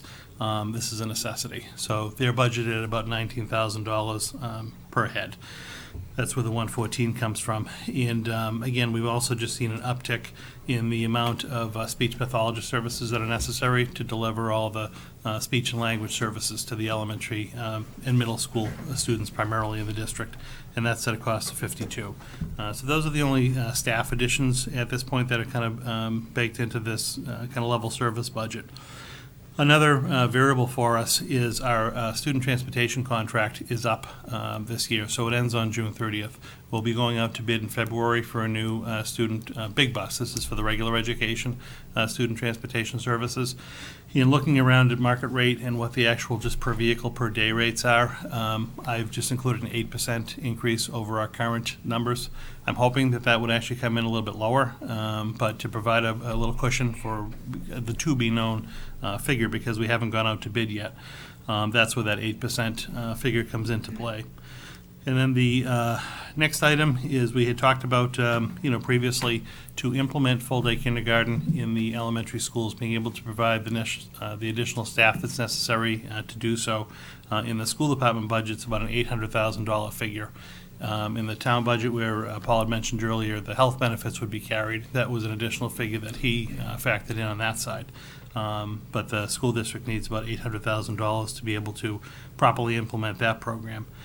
And the last figure in this, which adds up to a total of the $3.34 million, is, again, not finalized yet at this point, but potentially up to an $800,000 swing in special education out-of-district tuition fees. We did our second quarter financial report to the school committee at the last meeting. We'll be having a finance subcommittee to review that. All of our accounts for fiscal 17 are actually in very good shape, so I don't have any concerns salary-wise or non-salary-wise for the current fiscal year that we're in. We are, which is good, which is positive. We are trending upward, however, on some of our out-of-district tuitions for this particular year. So we budgeted about $7 million, and we're trending closer to 7.4. We had a very expensive move-in come into the district from out of state. That's a significant figure to us. And then also a couple of students have moved into collaboratives, which when you move from district to district, there are different special education rules. The cost of a student going into a collaborative is immediately picked up by the district that they're enrolling in. So if a student moves from Billerica to Chelmsford, day one of that move-in, we're responsible for the tuition. If a student is in a private special education school, then they have what's called the move-in law. So the student would move into Chelmsford. We would not be responsible until the following fiscal year, but that is not the case with collaboratives. So if we have a student that moves out, the other district assumes the cost. If we have students that move in, we do. And as mentioned earlier, we're doing a very good job of tracking the students. It's just the costs, are very difficult to account for. I thought we locked into a good budget figure to start the year. We are trying to set aside some additional circuit breaker revenues to be able to build up a little bit of a cushion for these things. And I think that's where the net reduction of circuit breaker comes in, because we are able to utilize some of the extra circuit breaker funds that we had wanted to build up to be able to pay for the tuitions this year. But unfortunately, if our tuitions go up next year and we have less circuit breaker money, that's where you're seeing that offset. It's something I'm going to continue to monitor throughout the course of the spring. And again, when we do a third quarter projection for the school committee, we'll keep them up to speed on this. But that is a potential swing in the budget. which just more or less for a level service budget, again, it is adding in a couple of the necessary paraprofessional and speech language supports. It's about $3.3 million. So that's in my preliminary work that we're doing with the building administrators and central office administrators. These are some of the figures that we're currently working with. So we're looking at a 6.12% increase. 6.12. Over the 54.5 million. Yeah, from last year. Yeah. What is your, Paul, what is your projected increase for the overall town increase? I think it was just over, about 3.5%. So twice Yeah. what the rest of the town is gonna get. So if, are you saying that next year you expect to have just over $4 million more than we had this year? And of that, the school thinks that they should have nearly all of it, leaving us less than $1 million of revenue to handle the rest of this packet? Because they promised everyone that they would do full-day kindergarten this year? Is that what I'm hearing? Well, the full cost would be $4 million, because if you put in the benefit costs and on the additional full-day kindergarten, as well as the rate increase on school employees. Right, it'd be exactly. roughly So $4 million. essentially, the Right. entire increase that we project for revenue sources would be taken up by this kindergarten plan, and that's wonderful. 4%, for perspective, if the 800,000 wasn't in there, it'd be a 4.66% increase, so it'd still be more than the last 4 years. It's significantly more. On average, we give them about 3% a year, and now they're looking for well over that. And because they promised the public they were gonna do something that we were told, I was told when my son was in kindergarten, we were looking to put full-day kindergarten in. We didn't have the money then. We obviously don't have the money now. This was a huge mistake to make this promise without finding these sources. What about money in other areas, like tuition, when you bring in kids from out of town? School choice. Is any of that money going towards your budget, or is that just sitting in a little fat little heap? No. Money isn't really fat. I mean, if you want to start a fight about it, we can have a fight about it. But what we have, You guys throw the money into. what we have here is the superintendent trying to explain to you where the costs are. Okay. Obvious, you know, are I'd we like to gonna? know where the revenues are. Yeah, that's a good point, and we can talk about that Thank you. further. But it's hard to talk if you're going to be insulting. I didn't insult except say black hole, that was it. That cash. Yeah, if- might be insulting. One item I would like to watch if we do implement full-day kindergarten is I'd like to see how many kids come off of ELA specialist. Because one of the things I found, the curriculum has expanded quite a bit from when we all went to school. And I found that my children going in and only having 2 or 3 hours of kindergarten really didn't prepare them for the first grade. And they immediately started going to specialists, to ELA, reading specialists, speech pathologists and stuff like that. And I'm wondering, giving the teachers a full day to prepare them for the first grade, will we see less kids going into reading specialists? I know that's not special ed, that takes up a lot of the money, but I'm curious, and I would watch that number to see if that declines. Because I know my son, after spending most of elementary in special ed and additional tutors, is now in middle school and is a straight A student, right? And it's been taken out of it. And so I kind of question whether or not, if there's savings there that we're just, it's hard to anticipate. Right. I can't really budget for it, but there may be some additional savings by giving them this foundation and longer, they're 5-year-olds, 5, 6-year-olds. Takes them longer to prepare, and the curriculum is definitely expanded. That's an excellent point, because the curriculum is based on a full day. So the curriculum that we are required, our kindergarten teachers are required to teach, requires a full day of school. They're having to do that in half a day. So our students are impacted as soon as they step out of the door into first grade. On that note, one of our hopes by moving to a full-day model will obviously be earlier identification of students who might have some learning needs. Again, oftentimes it's very difficult to diagnose within just a 2.5-hour program, but if you're seeing the students more, and we can actually provide the services earlier on in the elementary experience, we might be able to wean students off those as they move forward. Yeah. I wouldn't necessarily say in year 1 you would see that, because we're going to need to go through this transition and actually be able to kind of benchmark what the differences are, but we will have that good data. When it just one second. I mean, when it comes to tonight's presentation, I was asking, and what I wanted to convey to you, just the working numbers that the school administration is currently working through. We go through a process of working with all of our building administrators, our central office administrators, as we identify what the level service needs of the district are, what, again, the long-term kind of wishes and desires of the district are. These are those numbers, and these are the numbers that we're currently working with. I don't think it would be fair to not share these numbers, and I want to have this discussion tonight, and I want to have it in the future. Yes, the two kind of wild cards in this, on any given year, if we weren't dealing with, potentially that additional money for the out-of-district tuition, that would bring the request down to in that 4% frame. We knew the year that we were going to implement the full-day K, there was going to be an additional amount of money that was going to be required to do that.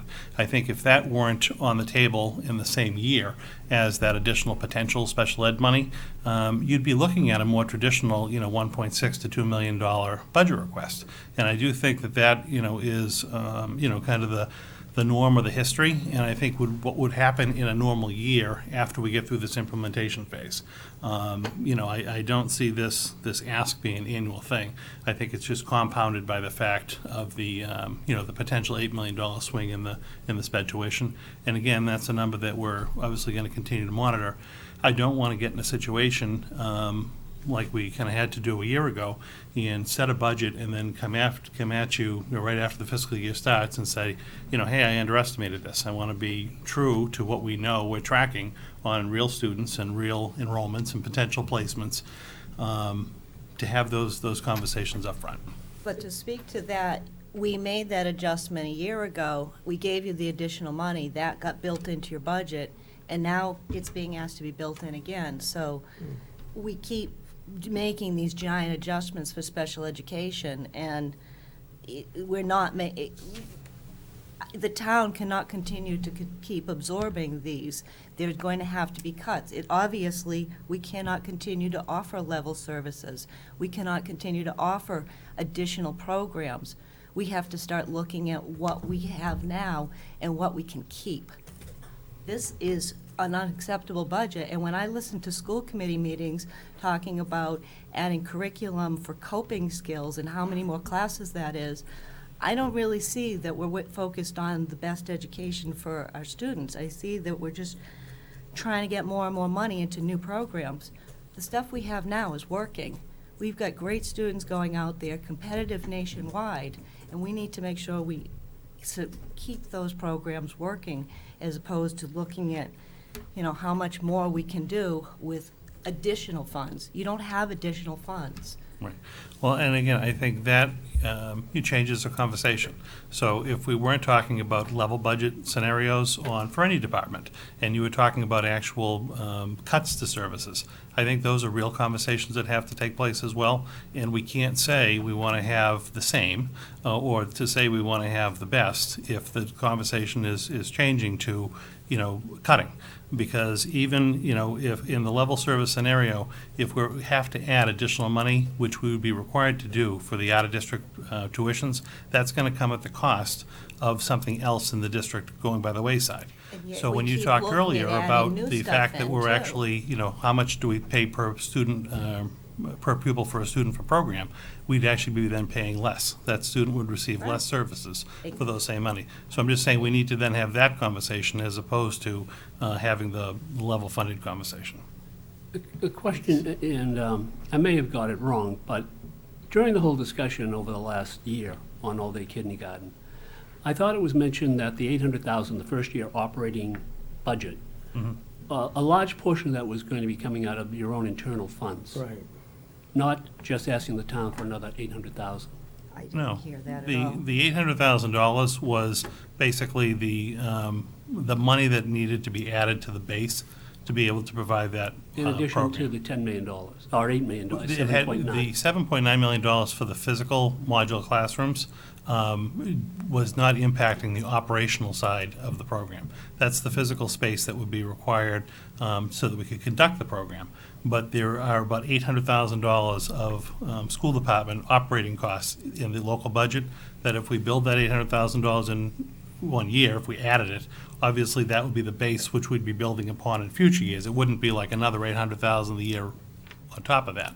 But we need to build in that base to support the operational costs. The $7.9 million was just for the physical buildings. All right, then But this is I really- thought you were, maybe where he's getting at, but weren't you holding the school choice monies for some of the other costs to implement the program in terms of classroom furniture and materials? And that was mentioned many times. Right. I'll let, I could let Ms. Duffett speak to that, but yes, there is some money built up in school choice, and there is some amount of it, I would argue, and it hasn't always been a popular view with the Finance Committee, that that's actually a recurring stream rather than one-time money. So are there things we can talk about here? Absolutely, there are things we can talk about here. We understand trees don't grow to the sky, and we have to find a way to make the budget work.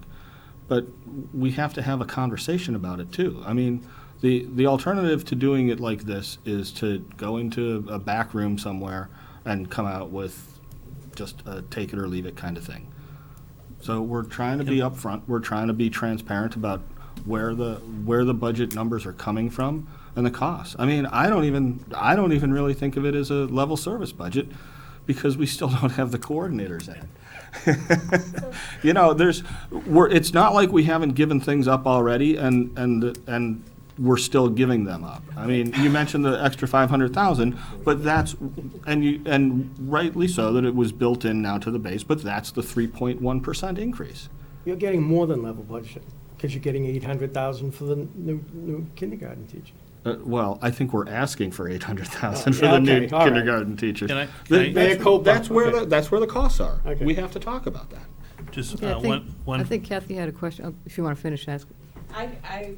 I'm willing to defer for a little while, because I wanted to circle back to the special education cost, which, from this sheet, I add up $966,000 of this comes under what I would consider special education costs. The $800,000, is that $800,000, was that a solid number, or is that an estimate for the out-of-state, out-of-district tuition? No, these are all estimates at this These point are in all time. estimates, so it could be, those are. All I know is we're trending about $400,000 higher than we had budgeted for current year placements. Right, so- Which means I have to use $400,000 with the circuit breaker, which I didn't want to, and that's where that 800 offsets Okay, so come. that's that number could be less. It could, but the number, what it ends up being, we need to budget. Right, it Because is I don't want to what it be is. in that situation after the fact Yeah. of budgeting lower than we know it's going to be. Yeah, okay, no, and then 114,000 for the 6 additional paraprofessionals. And are there insurance costs included in No. Paul's budget? The In Paul- 6 they're in Paul's. people, 6 more people on insurance? Are And they- the 6 are they he's part-time or are they adding full-time? 6 Um, paraprofessionals, so they get, Are they Depends 20 on- are they 20 hours or more? Are they no, 20 I mean, hours? some of them may, that I'll have to get back to you but on. so that's a special education cost, right? And then I'm including the speech pathologist. Yes, those are special ed costs. So all of those add up to Yeah. roughly 966,000, or so almost $1 million. So back to your conversation earlier about special education costs and what percentage are going to our other students in special ed. The increase of the budget is almost $1 million for special education. So that's a pretty big percentage. Then you have this other outside topic of the 800,000, which, And that tracks with what the percentage was earlier in the discussion. It was a 27%, I believe it was. So have you guys done anything to go to the state and ask them to help us? I mean, you're a selectman, have you guys worked together to, special ed costs are going up. One of the only towns that doesn't have full-day kindergarten. Boston's talking about putting in Full-day pre-K. right? I Yeah. mean, Lots I of towns are. understand that it's crazy. you're concerned about spending, as am I, because I've got another topic about full day. But have you guys stepped up and started talking, I mean, as selectmen, going to the State House, and, I thought Sal Lapoli was gonna do that, but we have also elected as a all member of you. the board, We as a need member to of the work school together board. as a town, Yes, I understand that. and I'm certainly willing to go. I think and we're make phone doing very, calls. I think We Paul's all are. doing very So- well at adequately addressing there. You know, But I don't think we need to be, I don't think we need to be arguing tonight. I mean, I understand what you're saying, but tonight is really to get a preliminary, you know, preview of what we're gonna be talking about, and I understand what you're saying, and perhaps there is some other efforts that we could be making, but. But Pat, we need to flesh things out too. I mean, the whole discussion is about figuring out how we're gonna handle these budget increases. Right. And if we just say, oh, we'll have that discussion. We'll deal that later. We'll argue with it later, it gets kicked, the can gets kicked down the road, and we don't have that discussion. Because we don't have another full tri-board meeting until, I'm not sure when we'll have the next one. We still have ample opportunity to, I know the schools are gonna have several budget, forums over the next several, next month or so about the full-day kindergarten and the school proposals. We'll have more opportunity to do all of that. And as what we can see from the superintendent, it is a very preliminary estimate that he's given us. Okay, but I why don't think we- to but speak why to don't- you, what you're saying, Anita, is that yes, we could be probably going and speaking to our representatives more frequently than is already happening, but that's not a control that we have. What we can control is the spending that we have with the money we have. We can't control what the state's decision are, even though we try to change them. But the change that we can make is what we spend, because that is Plus within it's our been done. control. Be careful with cutting too much. I'm not trying to Because you cut, can I'm cut us saying we and it can't ends up spend money being- we don't have. We may Yeah, be- Well, you know, I think you have to understand that the Wanna go- taxpayers were very upset with their tax bills, all right, for a number of reasons. You know, naturally, there was a big increase in property values over the last year. Right. And a lot of that went to that. But I think in general, there's a general feeling out there that they're not gonna like to see a large increase in taxes again next year. If it has to cover what is needed for the school department, that's another argument that it's absolutely needed. But in general, they're the ones who really run the town. And they're not gonna look favorably on a large tax increase again next year. Let me tell you But something. we're not talking about exceeding the levy, the 2.5 levy increase, right? All I they mean, care this is about is, all they don't care within about the levy. budget. What they care about is the bill that they get and they Right. have to Glenn, pay. what you're Well, talking but that's about what is- you guys have control over. I mean, that's where tax rate went down. classification Let's comes be- in, whether you're talking I wanna about address properties, whether you're talking about the CIP, or whether you're talking about within the residential classification. I mean, there are things you can do about that. Just to kind of echo Jim's point about we can't keep kicking the can down the road. When it comes to the question of full-day kindergarten, we cannot keep kicking that can down the road. And when are we going to be better prepared to deal with it than we are now? I don't see what's going to We're at least prepared to change. deal with it now than we've been in a long time. We've now gotten our levy up to the max. We have Our levy's been at the 11 max we for have 11 a couple people of that we decades. have Press to that for a second. We're hire. talking about the reassessment that for- was done for the first time in Oh, I was talking a about long the time. the And the reassessment was increase done, in but the but fact the that we did increase- the DPW project and the module project in the same town meeting, thus we used up the levy. So We that's what didn't I'm use up the talking. levy, actually. Right. We didn't use the full value of it. So we that's can a- go That's higher? a falsity. We could have gone higher, yes, we could have. That's a part of the reason why the taxes per 1,000 went down. We also have a major assessment adjustment. We had values of property go up. Some people's went up a lot. And I know that hurts when it comes to looking at the individual tax bill, but that's what drove the increase. It wasn't an increase in taxes.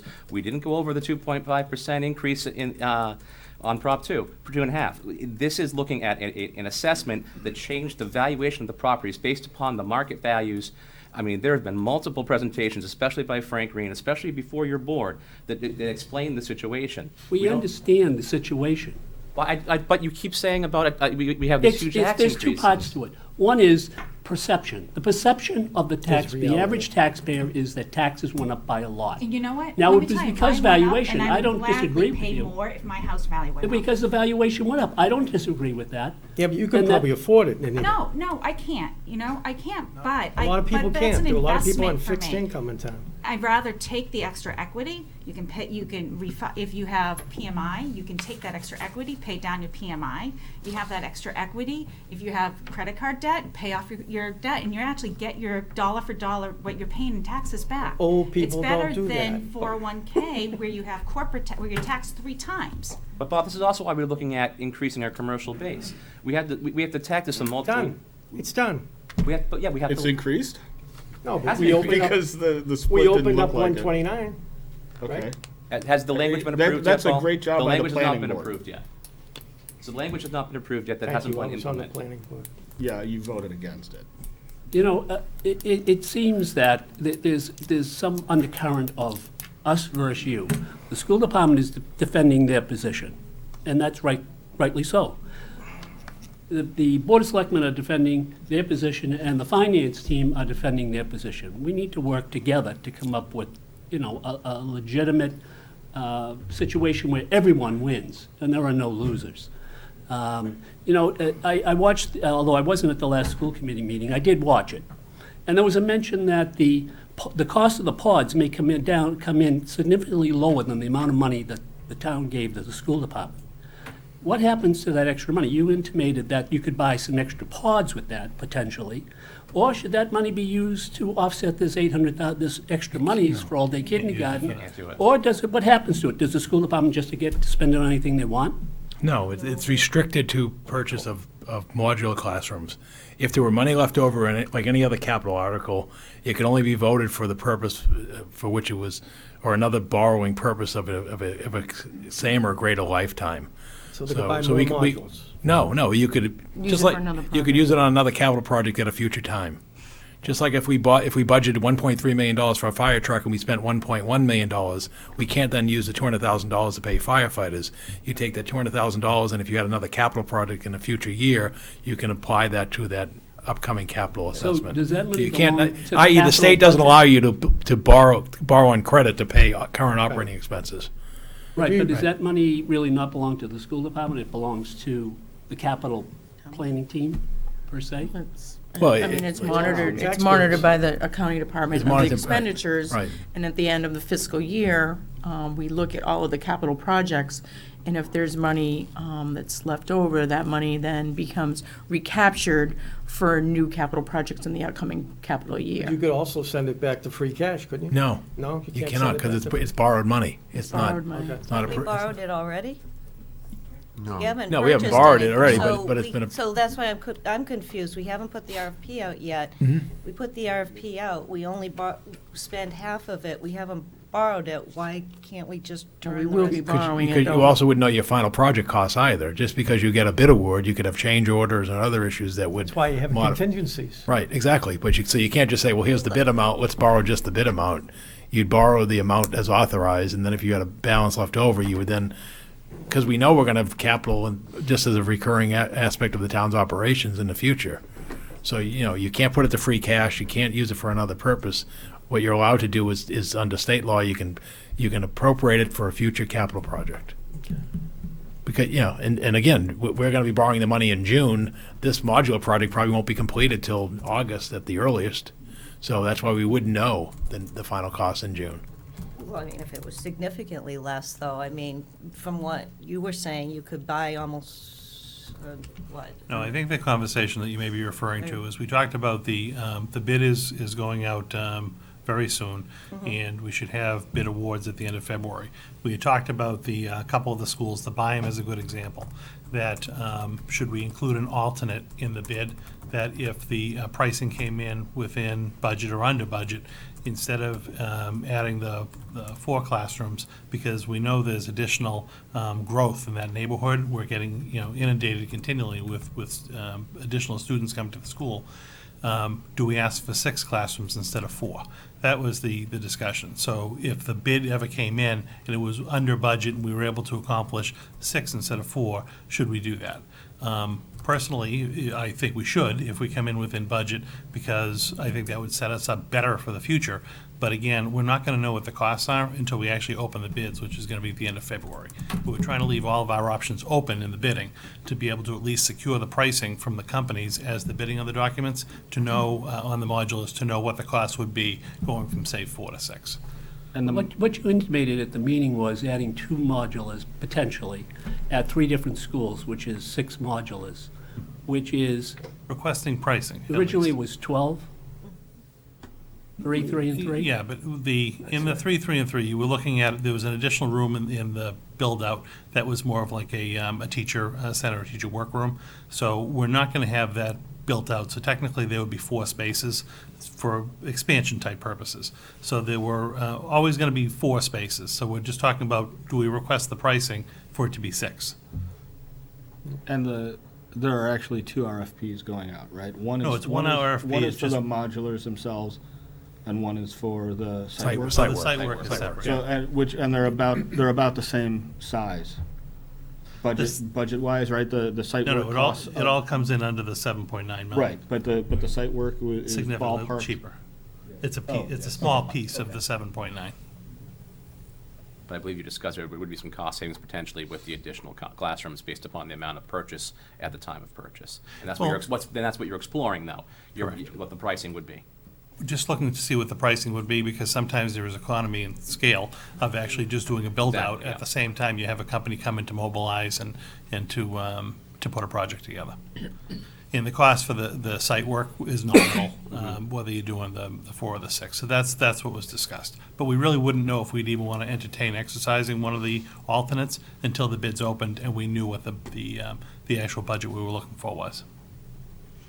But that would be a discussion that would happen at that point in time between myself, Paul, the town administration, the school committee, others can certainly weigh in at that point.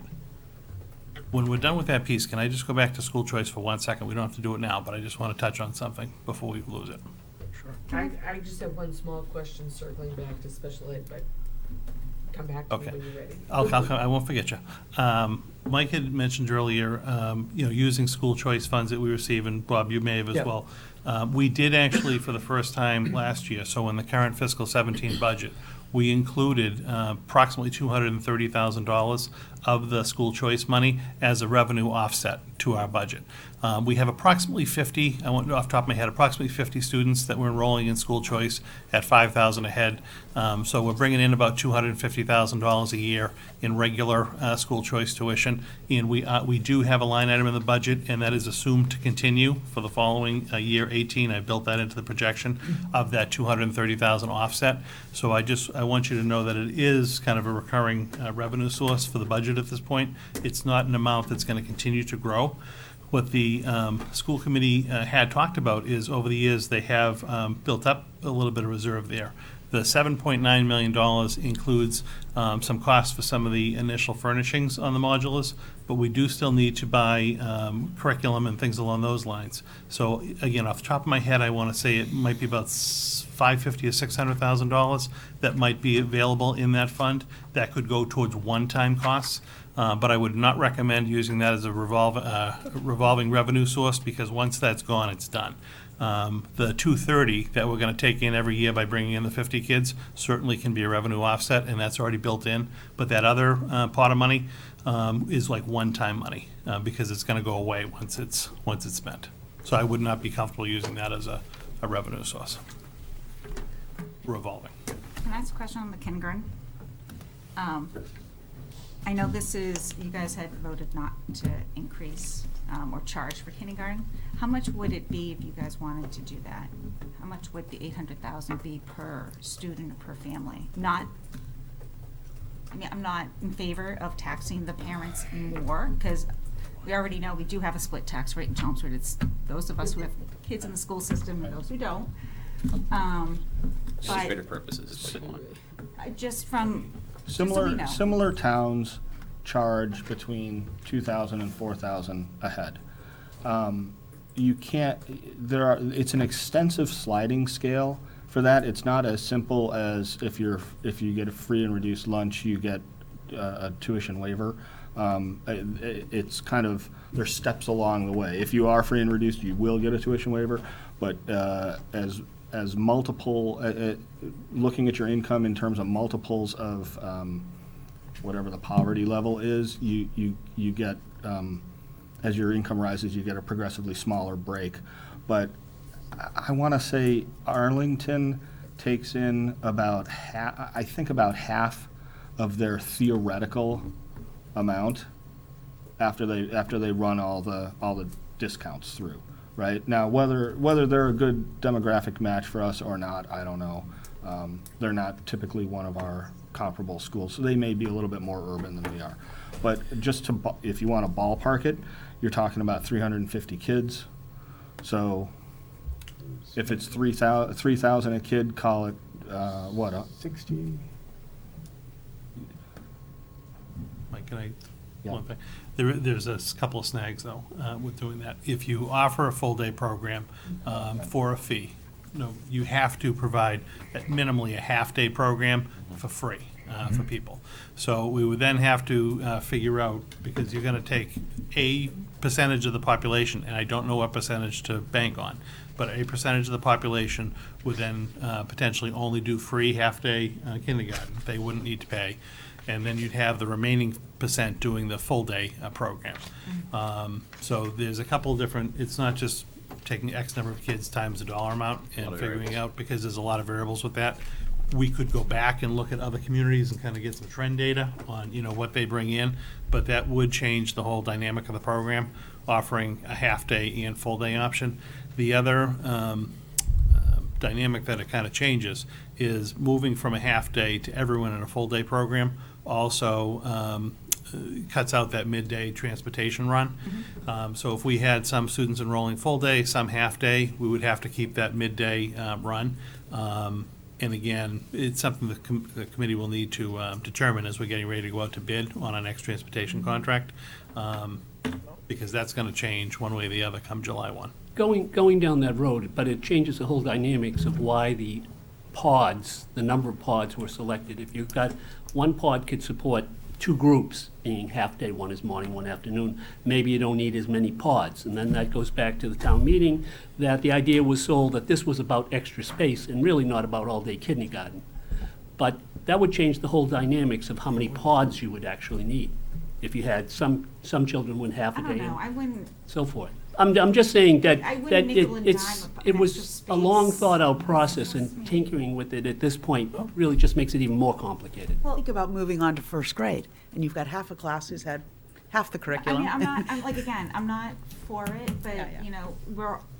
we're all trying to work together here, right? Yeah, And no. that's an option that we have to put out on the table, and be nice if we just kind of ran the numbers, so we had, again, so we're not being penny wise, pound foolish, right? If the better, if it's only gonna cost us, you're only gonna save $100,000, and then maybe it's really not worth doing. But at least that way it's all out on the table and we know that. I'm not sure we would go down the road of getting less pods, because I just You think wouldn't that's need- being, Well, the number of pods was selected over a long period of time by the assessment of how many classrooms would be needed for all-day kindergarten, I For the believe. next 10 years or The further modular, out?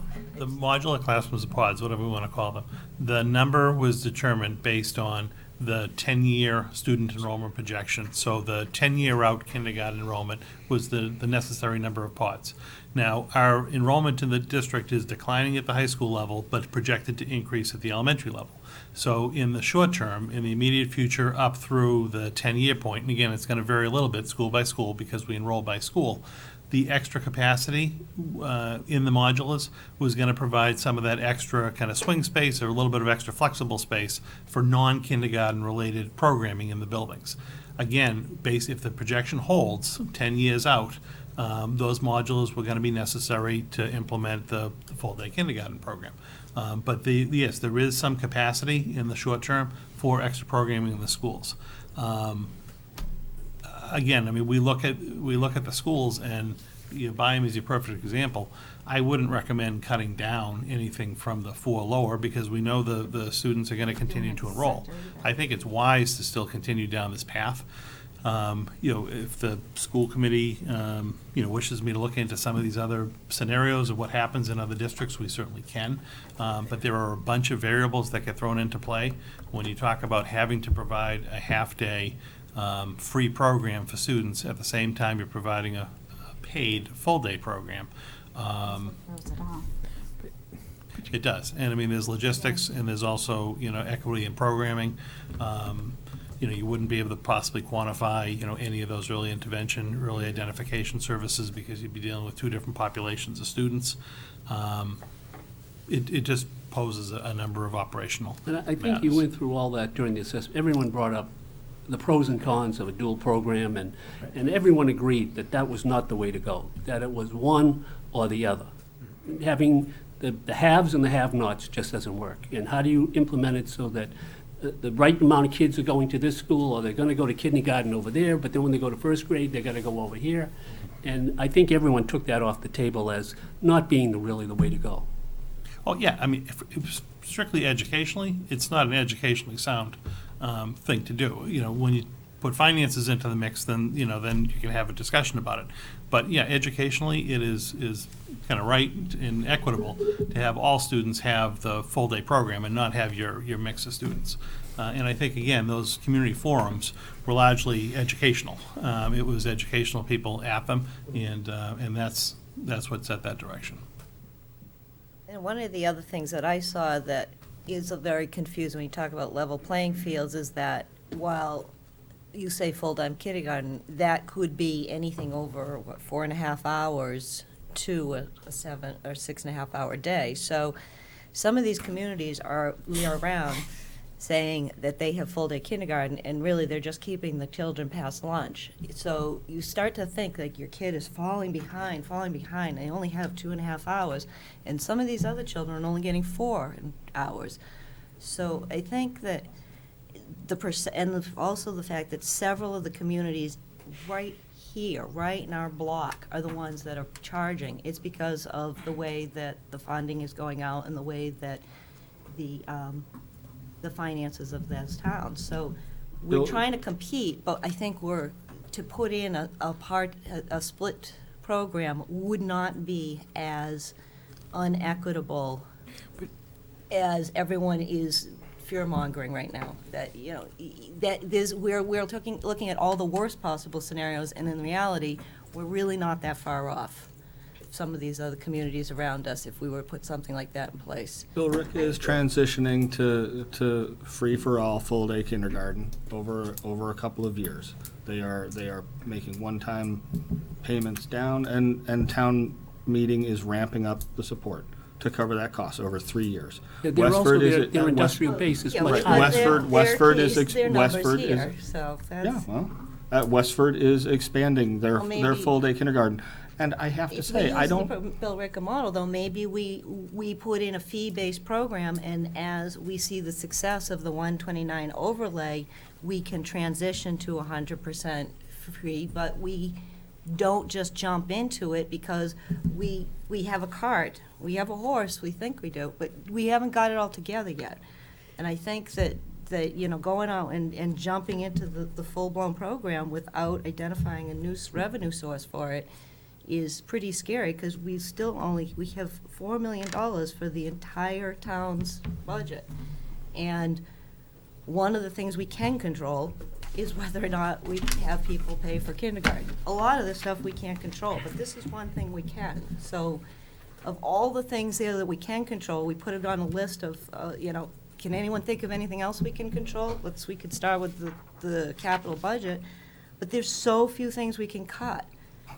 We'll get to the capital budget in a minute. I'm just saying, but there's not much here to work with, so wherever we have play, we should play. Which is all the more reason why I think we need to work together as a town, and we need to go to the State House and start, and not just our town, like, we need to start working with other towns, especially with the special ed Absolutely, but what if we don't costs. get that money for 5 years? Should we start spending it this year? But I don't necessarily want to keep hearing cut, because then it's just this Yeah, I- self-fulfilling, we're going down to the Drake-it level, right? Like, I don't want to live in a town like Drake.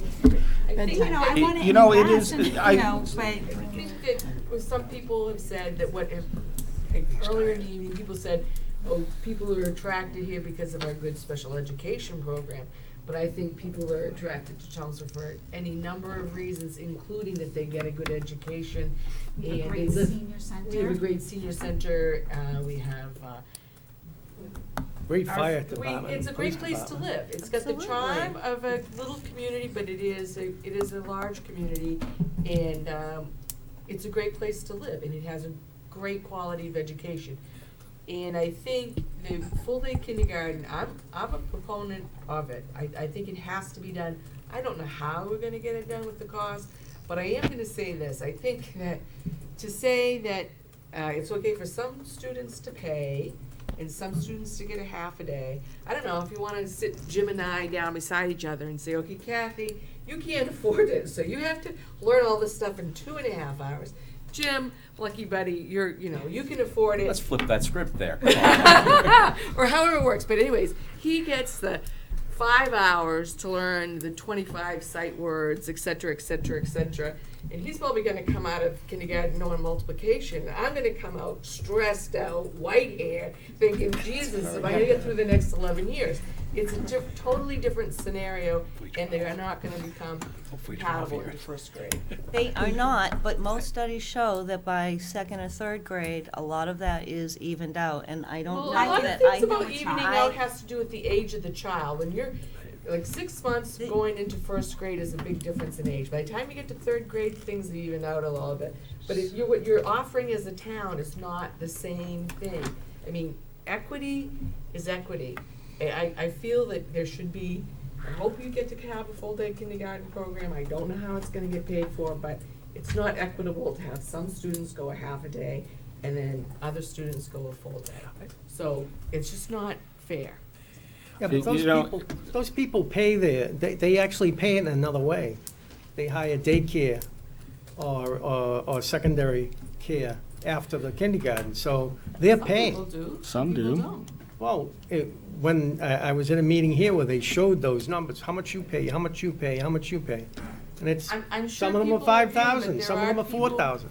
But there Yeah, are the people who have the resources to do that can enrich their kids' lives that way. Some of them have even more resources and are able to have a full-time parent at home all the time. That's, I don't think anybody disagrees that that's best. One-on-one is best, but not everybody in the town has that kind of resources, and that's what we're concerned about with the equity. Well, I'm that you concerned- have that already shrinking middle class getting squeezed. I'm concerned about the people who can't afford it, that are elderly and just getting by, okay?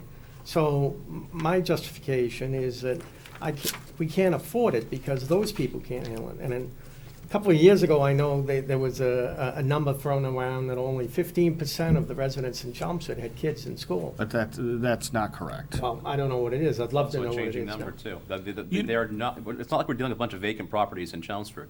The housing market in Chelmsford full. is full. They're bidding up Right. the prices.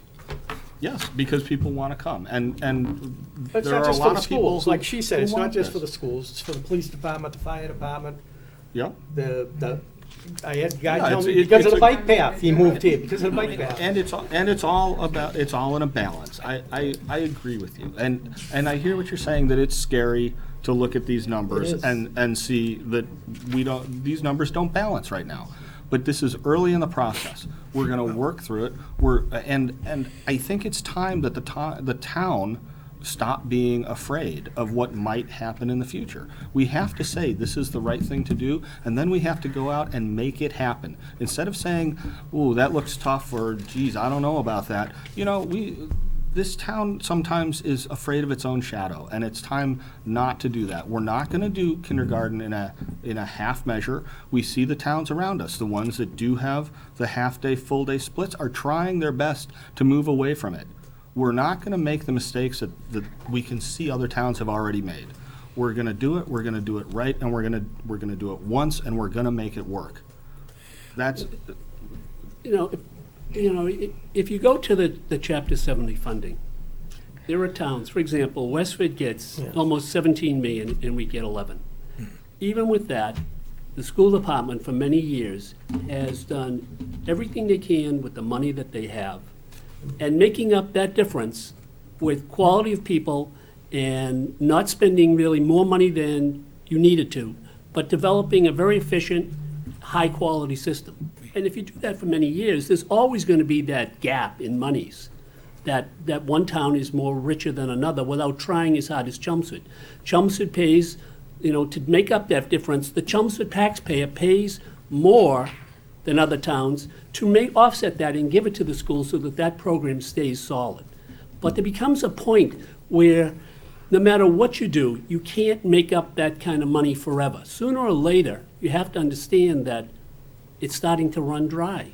And the school department has done everything they can to be efficient and high quality. I'm not sure. First of all, I didn't expect to come here tonight and see a debate on full-day kindergarten because, quite frankly, registration is open now, and you've got to tell people what they're getting for it. You can't go to a parent in March or April and say, well, that full-day program we were offering you, sorry, it no longer exists, or now it costs you $2,000. That's why I'm just trying to speak in general. Conversation in No, October but I'm at just town meeting, and I was shut down because I knew we were I'm- going to be here tonight. All right, I'm doing not. this. I'm And not. nobody wanted to talk about I it agree. then, and now we're here, and it's too late again. Again, I'm just offering as a third-party assessment of this. The other couple of other points, I'm going to get a budget out next Monday. And so it's going to have a number of funding for the Chelmsford Public Schools. And the last piece that I'm waiting for is the governor's cherry sheets on Wednesday and the Neshoba assessment on Friday. And there will be a number, and we'll have to deal with it.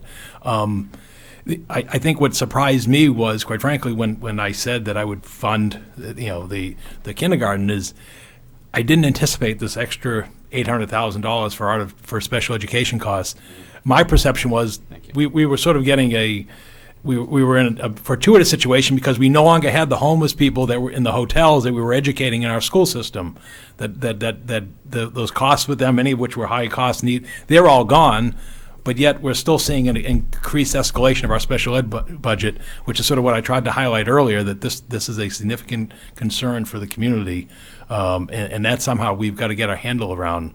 And again, it's not the high cost case, because I don't care if you're going to school in Chelmsford, Chelsea, Wilbraham, what have you. If you've got a legitimate special education need, those people are getting educated no matter where you're going. They're going to private school, private tuition. Let's not kid it.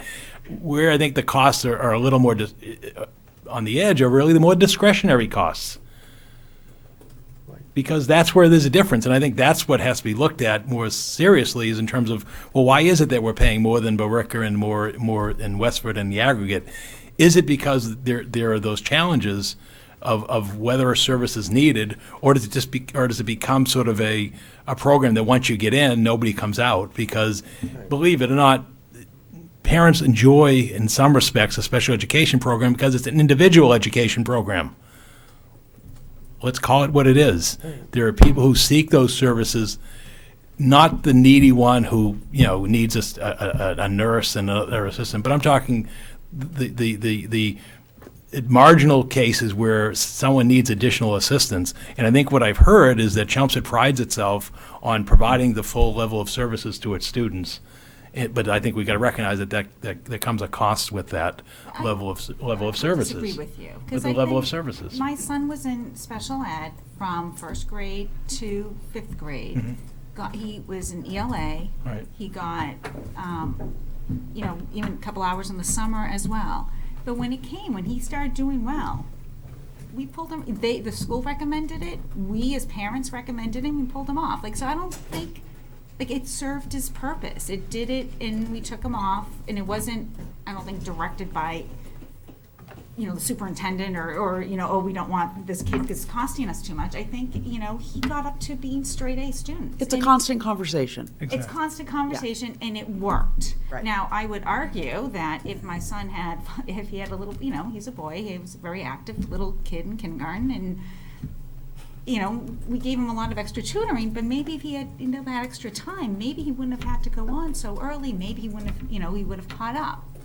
I've got another child that, is in fifth grade, is not coming off of it yet, but they were looking at other issues, like a true learning dyslexia type of issue. Because my expectation is he should be coming off of it, right? And even the teachers at the schools are like, he's really struggling, have you looked at something more specific? So I don't think it's that we're comfortable with our kids getting that special ed. I just think, there's a lot these kids have to take in. Yes, I mean, but there's a Anita, lot. It's a but wide that's spectrum. your particular case. It's a wide Paul is spectrum. talking in the aggregate. Right. Yeah, but I'm there with a lot of other parents who I are don't in know how else to special explain it in the education. aggregate. Why, in other words, if you're choosing to locate in Barica versus Chelmsford, why are our costs so much greater in Chelmsford than Barica? I don't have an explanation for that. Because it just, there's quality real estate in Barica, just as there's quality real estate in Chelmsford. I just don't have an explanation for that. Or even in Westford, where you have very motivated parents, very high achieving parents, let's call it is, and yet their costs are so dramatically lower, even though their budget's the same and their enrollment's the same. I don't have the answers for it. I just don't have the answers. All I'm saying is there's a wide spectrum.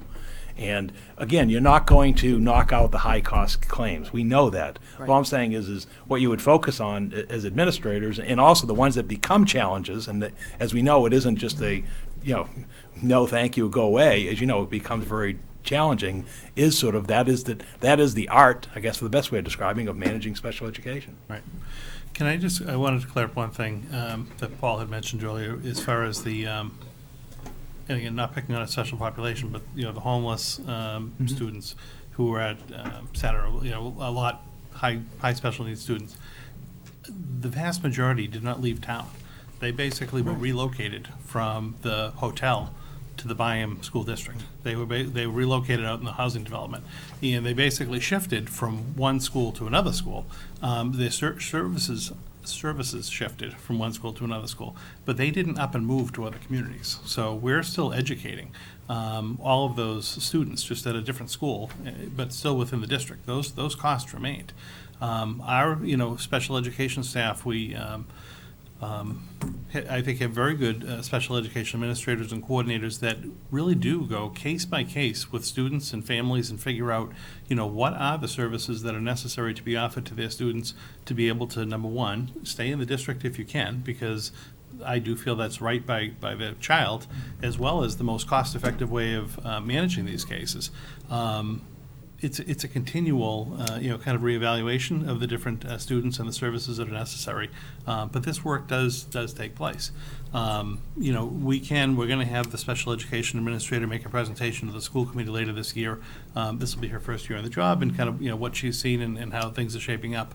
But we can provide more data that actually looks at our other comparable districts, not just the immediate Merrimack Valley, but, other districts that actually have populations that are possibly more similar to our populations that we're educating, and take a look at those trends. That is something that we look at when we're doing our budgeting and analysis.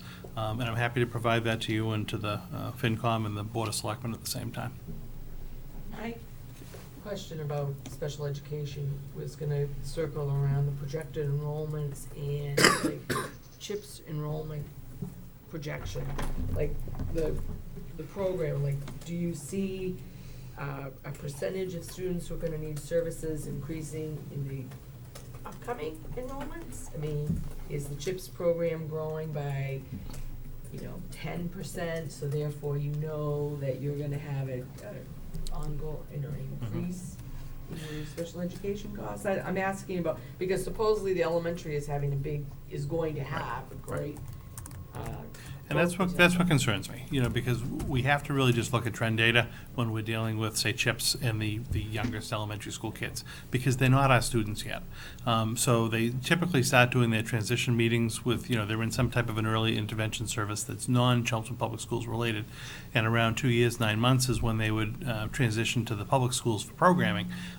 It's so difficult to pinpoint a population that doesn't actually, we don't know them yet. They're not our child to be able to actually kind of track.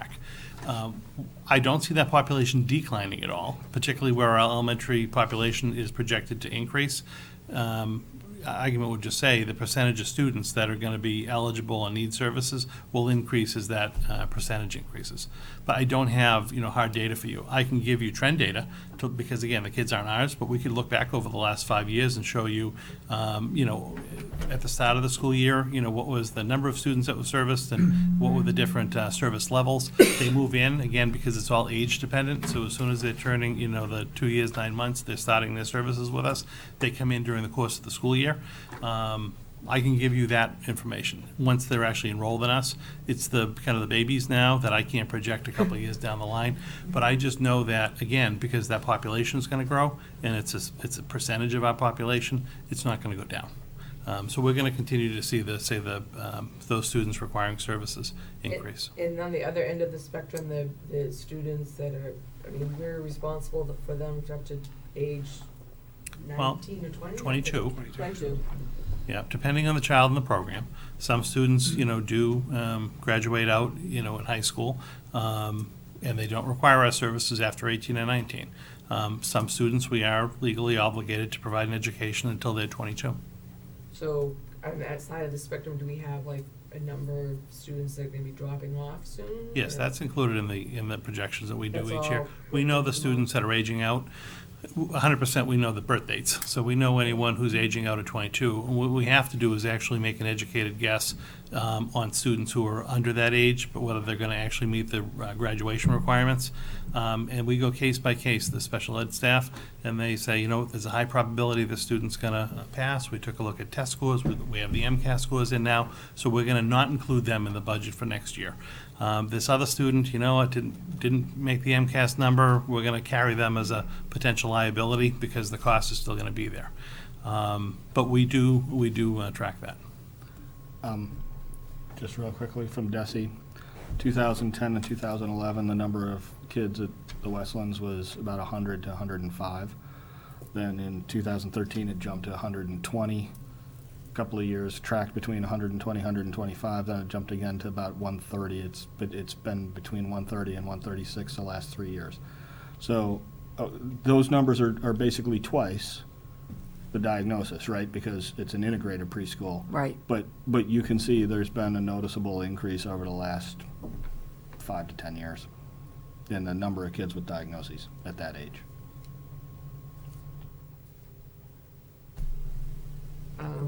Well, to my point, well, not a specific, to have the special education costs go up $1 million in 1 year is really phenomenal and not sustainable. And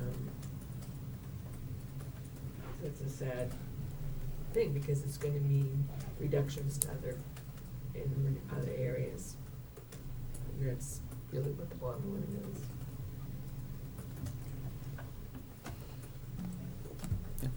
Okay, with that, I think there'll be a continued discussions, especially at the Finance Committee when these budgets come up. So maybe we could go on to the capital plan, Paul. Sure. I'll turn it over to John Souza, who chaired the capital planning process.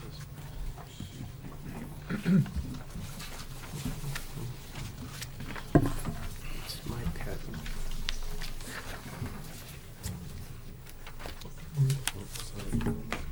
There you go. The Capital Planning Committee met in November, December, and earlier this month. And after concluding the meetings, we reviewed a number of projects totaling over $3.5 million.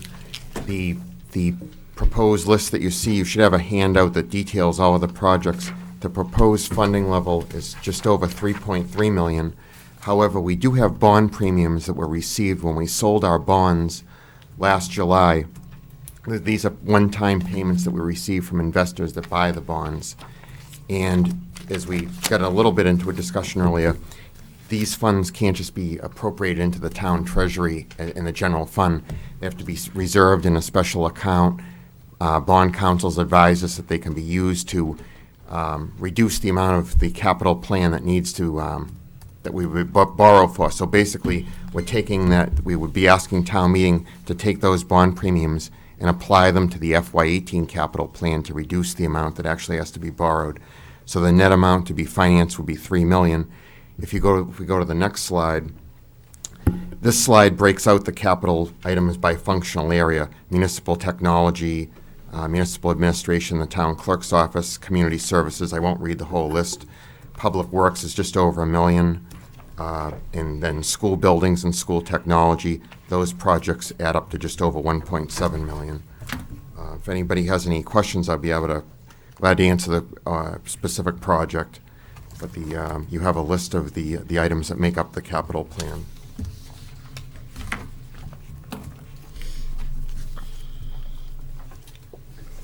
I'd like to ask a question about, are the screens still in there? What? The state-of-the-art screens that go on the wall? Whiteboards. That's 21st century classrooms that they That's call the classroom technology. 75,000.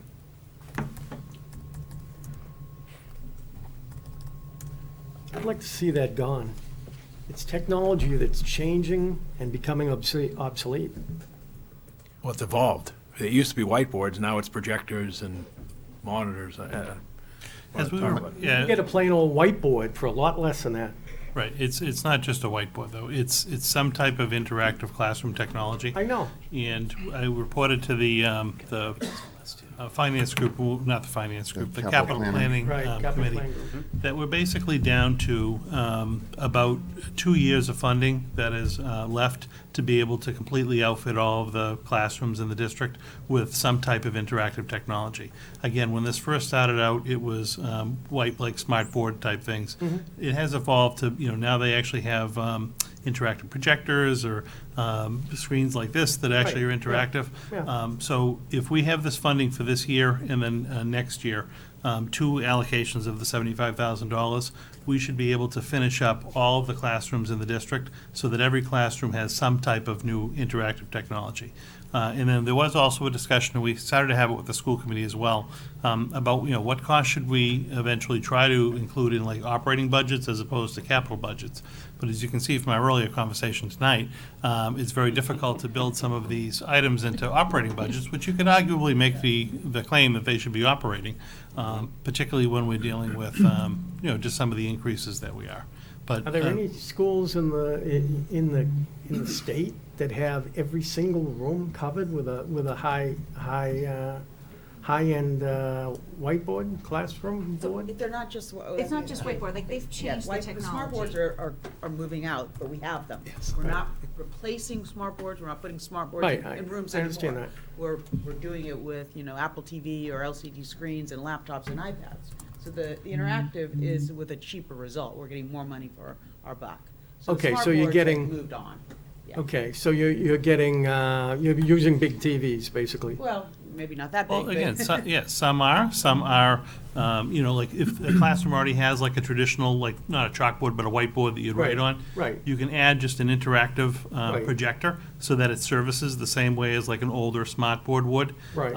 So, we're updating technology as it goes. Every year, whatever the newer technology is what's being implemented. And I don't think it's far-fetched for school systems to try to have, 100% of their classrooms. I think that's what they're all striving to have. The issue that we're running up against is, because I believe this started 8 or 9 years ago, by the time you have installed To something. the end of it, they're obsolete. Exactly. So, Yeah, they're things start obsolete. to break and you need to start involving new technologies. But again, I think we're 2 years away from trying to conclude this first round of the project. I think it's something we should see through and not So just. how many units does that 75,000 cover? Yeah, off the top of my head, it's about 3,000 per setup, so it's about 25 classrooms. We have 50-something classrooms that don't have a technology at this point. Does that go out to competitive bid, The technology, the TVs or whatever? they call it? whatever the product is, Yeah. we would select what the product is and then request pricing. It can be done with. They buy it, Be on the it state up. bid list. It could be on the Well, state. Well, you can bid use the list. state contract. Right. Oh, state if con- it's the if it's state on the state keeps a bid list, list, you yeah. buy it off the state Yeah, bid approved. list? Yeah, like, we wouldn't just pick a technology to implement because it happened to be like the cheap one. Like, we can pick which technology we want, and then usually we would circulate that around the state contract vendors to get you best pricing. Okay, thank you. Does any of the items that are on, there's an extensive list of things for the school. Are anything on this list that will end up as a throwaway in the final master plan of what you're going to do in terms of the educational facility plan? At this point, do you anticipate having to throw out any of this? In any of the schools?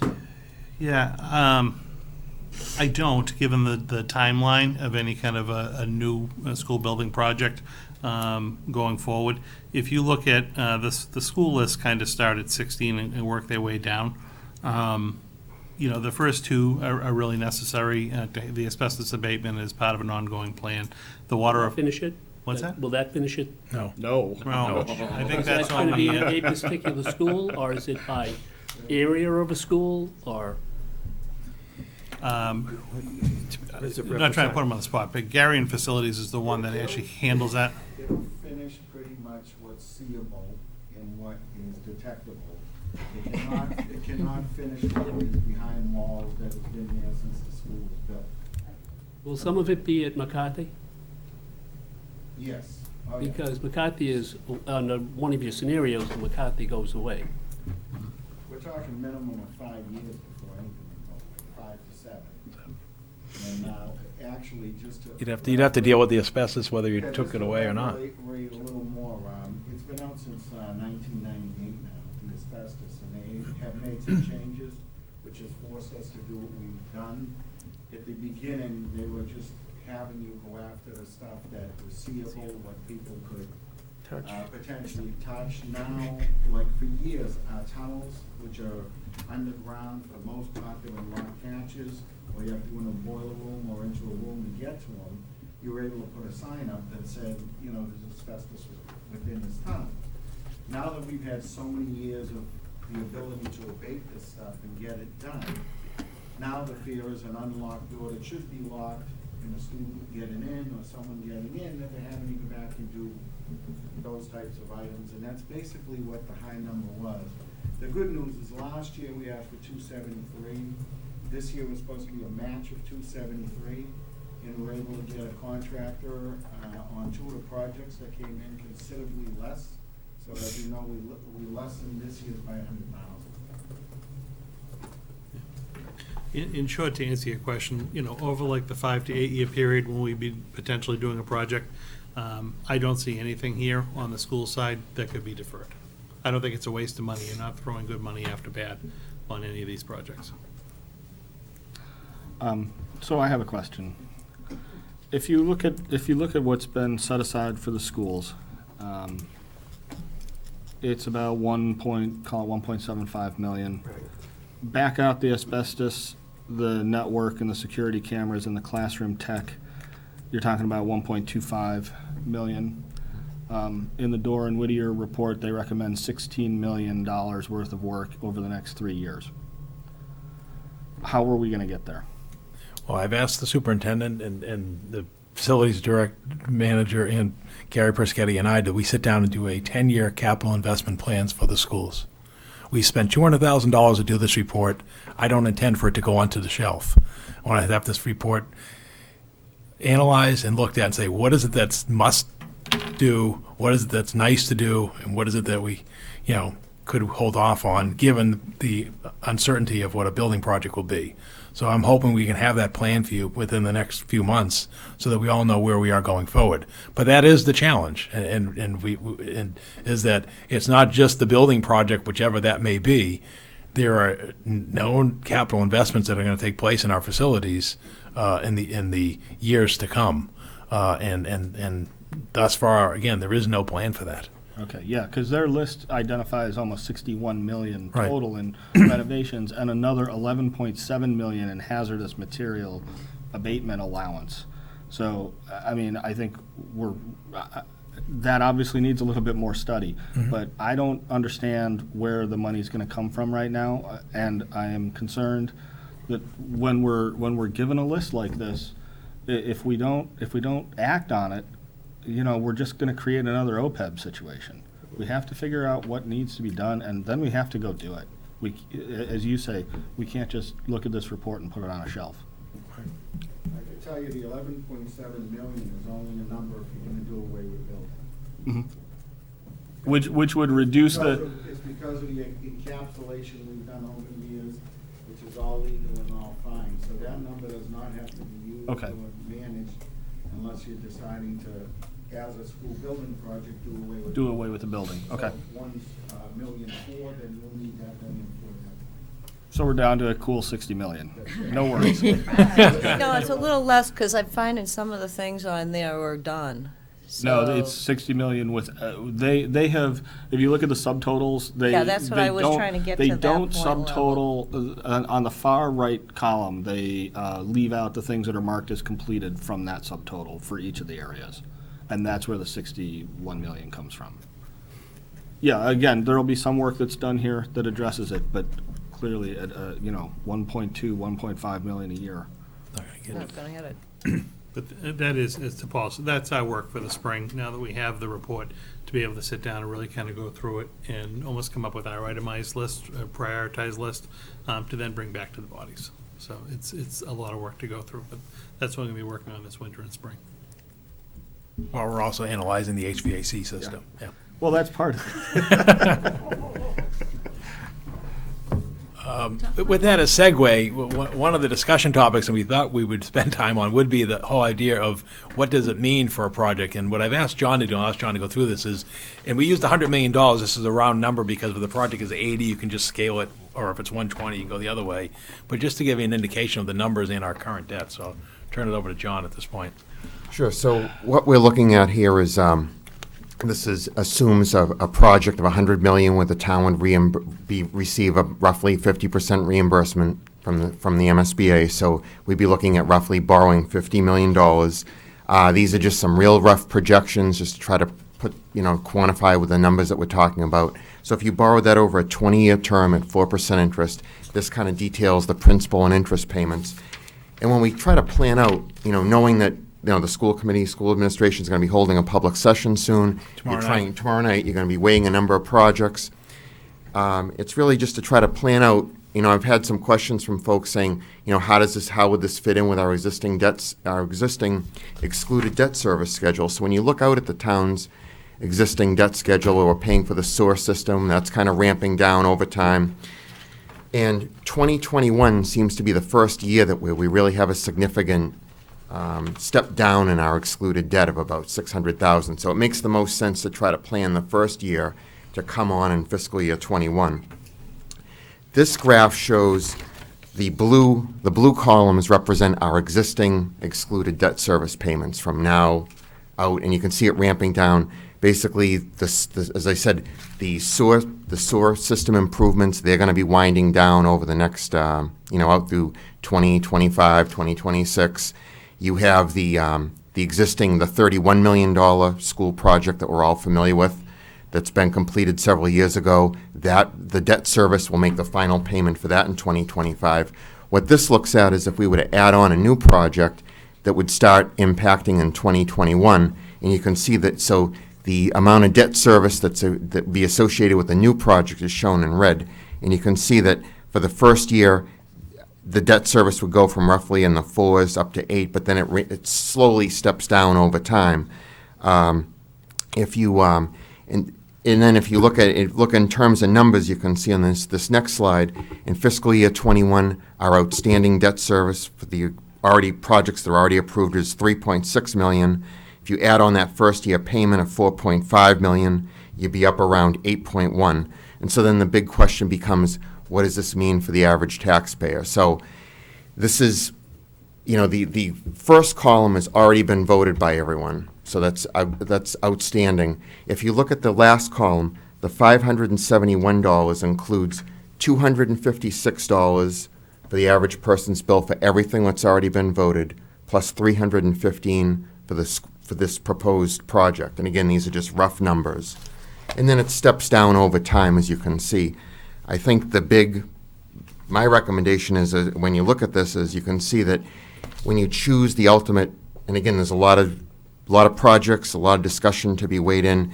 You want to choose the optimum project, because I think when you look at this, you see that you want to basically choose a project that's going to last you a while, or the optimum project, because since we're borrowing the money for 20 years, it's going to be difficult to come back and then add on another one just a few years after that. So just my personal recommendation is choose the most optimum project you're going to get the most bang for the buck for the next 10 to 20 years because it's going to be difficult to add project after project going forward. So just to kind of give you a snapshot of what the numbers, just rough numbers.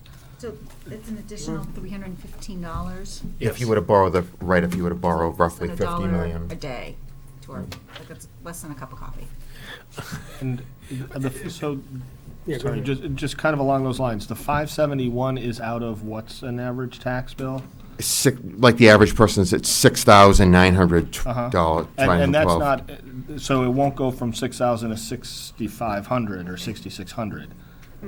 Right, because this It would, this assumes that you're going to have the normal increase of, say, most typically it's usually a couple hundred a year just for rising fixed costs, but this is the amount that the town would be permitted to add on outside, in addition Outside to of Proposition outside of 2.5, the Proposition. excluded portion that goes. Just a question, John. If the town were to do this, do towns normally set a fixed amount for the whole 20 years, or is it a variable amount per year? that No, they it's get? a level principle. You level it out. Yeah, it's lovely. So, yeah, so I'm not sure if this is what you're asking, but we're retiring. Every year we're making if we borrow $50 million, we're making a payment of $2.5 million. Does the And- 315 stay constant? No. Oh, no, it No. declines because we Like, can is only that what- check. Is that what towns normally do? They don't pick a Yes. number in between, and then it gets, Right, because by law, we can only charge the extra beyond 2.5 to cover that debt service. We can't make it less or more, but we have to stick right with the that. exact number. Yeah, exactly. Yeah, because if you did level payment, you'd actually pay more in interest over the period. So and if you- MSBA in won't this case, reimburse you used for that. 100,000, and we're getting 50% off. 100 million, yeah. Yep. And if you were to go with a 300 million project, it's three times times that. 3 times Or that. about $1,000 a year. Yes. Or 3 cups of coffee. So I'm confused. Is the 571 the increase in the year? That No, would it's be the total, increase? total excluded. Total excluded Take, debt. Excluded. take 256 from that, and the net is 315. Okay. Less than a cup of coffee a day. I hate to say this, but I can't help myself.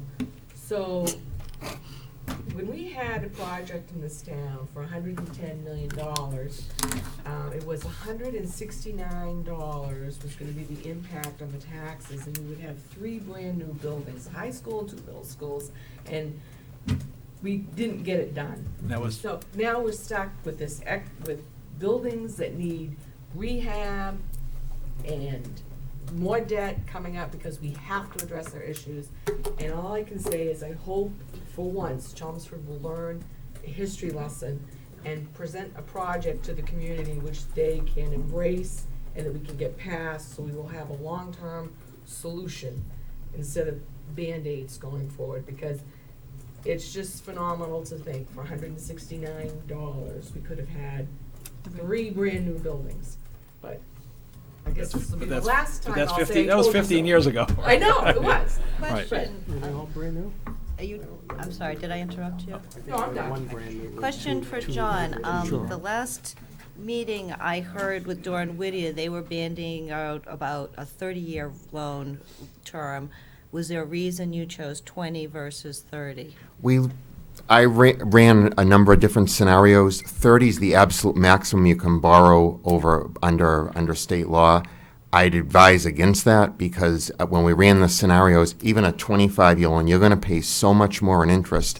And when we looked at the annual debt service payment, it wasn't a significant difference that you could say, well, that would be a lot more affordable for the town. So I would recommend against a 30-year term. They, just in fairness, they may have said that that was like, the max or whatnot. I've never done a, school construction project for more than 20 years. I wouldn't recommend more than 20 years. I got the impression that they were using that number so they could get 2 school projects in one after another 5-year period, according to the schedule. There would be a second project. We certainly could ask them that. So that's why I was concerned, you know, Yeah, it I would- just I doesn't wouldn't- seem realistic. I agree with John. to I our wouldn't go more than 20. situation. But it doesn't solve all the problems, because as Mike noted, you still have the capital investment outside of any project, if it is just one project. But their report indicated a project every 7 years. And I think what John was trying to get at is you just can't keep layering every 7 years when you're borrowing over 20 years. Yeah. Or you can, but it's very costly. And then the other thing, just to finish the evening on another cheery note. The other thing we want to talk that we want to talk about that is the fact that this July 1st, the EPA and Mass Department of Environmental Protection are implementing the new stormwater management guidelines. And that's basically to bring it to the conclusion. It's roughly going to be approximately $60 per residential household for that cost, or roughly $5 a month if you want to go that way, or but the bottom line is A fancy cup of coffee. the fancy cup of coffee, exactly. An But unfunded mandate, I'm surprised. right, and even though the new administration has frozen new regulations and new mandates, this is an existing program that's been in effect in, I think, 16 other states, and at this point, we've not been informed that this is going to be stayed. So at this point, we have to prepare and proceed along with the other cities and towns in Massachusetts. And what this has to do with is the discharge stormwater. So on an evening like tonight, when we're getting 1+ inches of rain, it's basically everything that runs off of the roadways and into the drainage systems of the community, and that's not insignificant.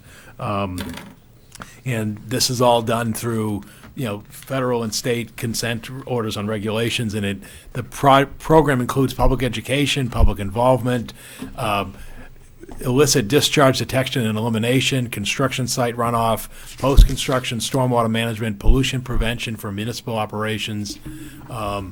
Therefore, we have to go out and fully map our stormwater system with catchments, perform outfall screening and testing, sampling. We have to retrofit our sites with stormwater improvements. We have to street sweep now twice a year. We have to clean all catch basins, no matter where they are in the community, once they achieve a 50% fill level.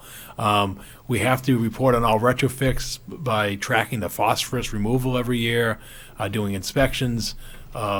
You can just name it. It is comprehensive. Again, not unprecedented because this has been in New Hampshire now for about a year and a half.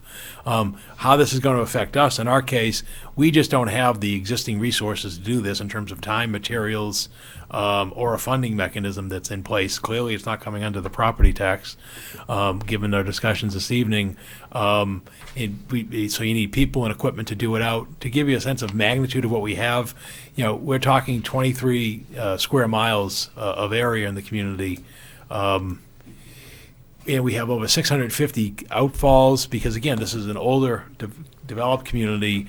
So you've got 450 catch basins out there, 95 miles of drain pipe, 240 culverts, 800 drain manholes, 550 head walls, and so forth, because we had to inventory this as part of the preparations for this implementation. And obviously our system is a bit aged. And obviously these are the waters in Chelmsford that the state and federal government are concerned about, that are impaired in terms of assessments. And again, you can see them on a map visual thing. But what we've been working on with the Northern Middlesex Council of Governments and discussions with other communities and so forth is how do you achieve a fair and equitable system that's cost effective, that you can plan and do projects. And also we looked at what other states and also what's also currently done in Massachusetts and other communities that have gone for this. We see places such as Fall River, the annual assessment rate is $140. And again, you get down to Reading where it's $40. Again, we believe ours is going to be $5 a month or $60 per year. Again, there's more information on other communities. And the thing is, it's not linear. You just can't say, well, a town like Westford is, 23 square miles and Westford's the same.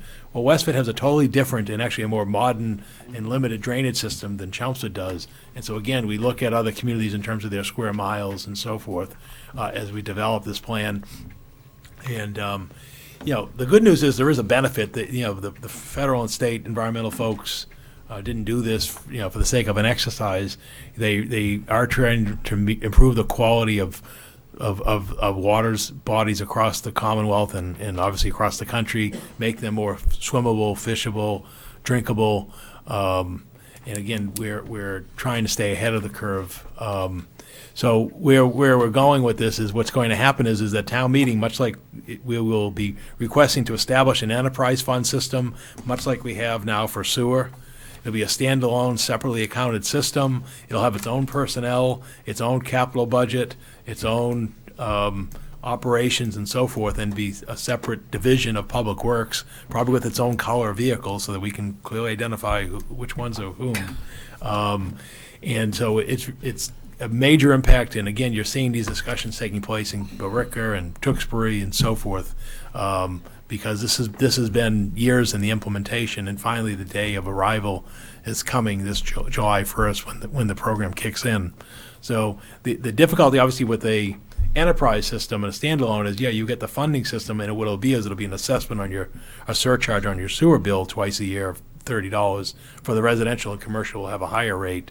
The problem is much like your sewer bill, you don't get to write that expense off. So again, we're trying to be mindful of what the costs that are being borne by people who reside in the community or operate businesses in the community. This is going to be another one that's coming into effect in 5 months. Paul, Yes, Bob. I meant to ask this the other night when you Yep. reviewed this with us.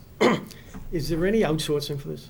Yeah, our model isn't a sole in-house. We have a hybrid model where basically we will be doing some outsourcing and some work ourselves. But we talked about 11 new employees. Yeah, it's going to involve 11 new employees. What if we outsource that? Well, then you're going to pay for it in the outsourced cost and the profit that you're going to pay a vendor to do it. What we believe is we've got a good mix in terms of we'll do some work ourselves, and then some work would be outsourced. It's And you still need 11 people. yeah. Wow. I mean, it's And at the end of the period of time that it takes to do all the cleaning and everything, what do you do with the 11 people?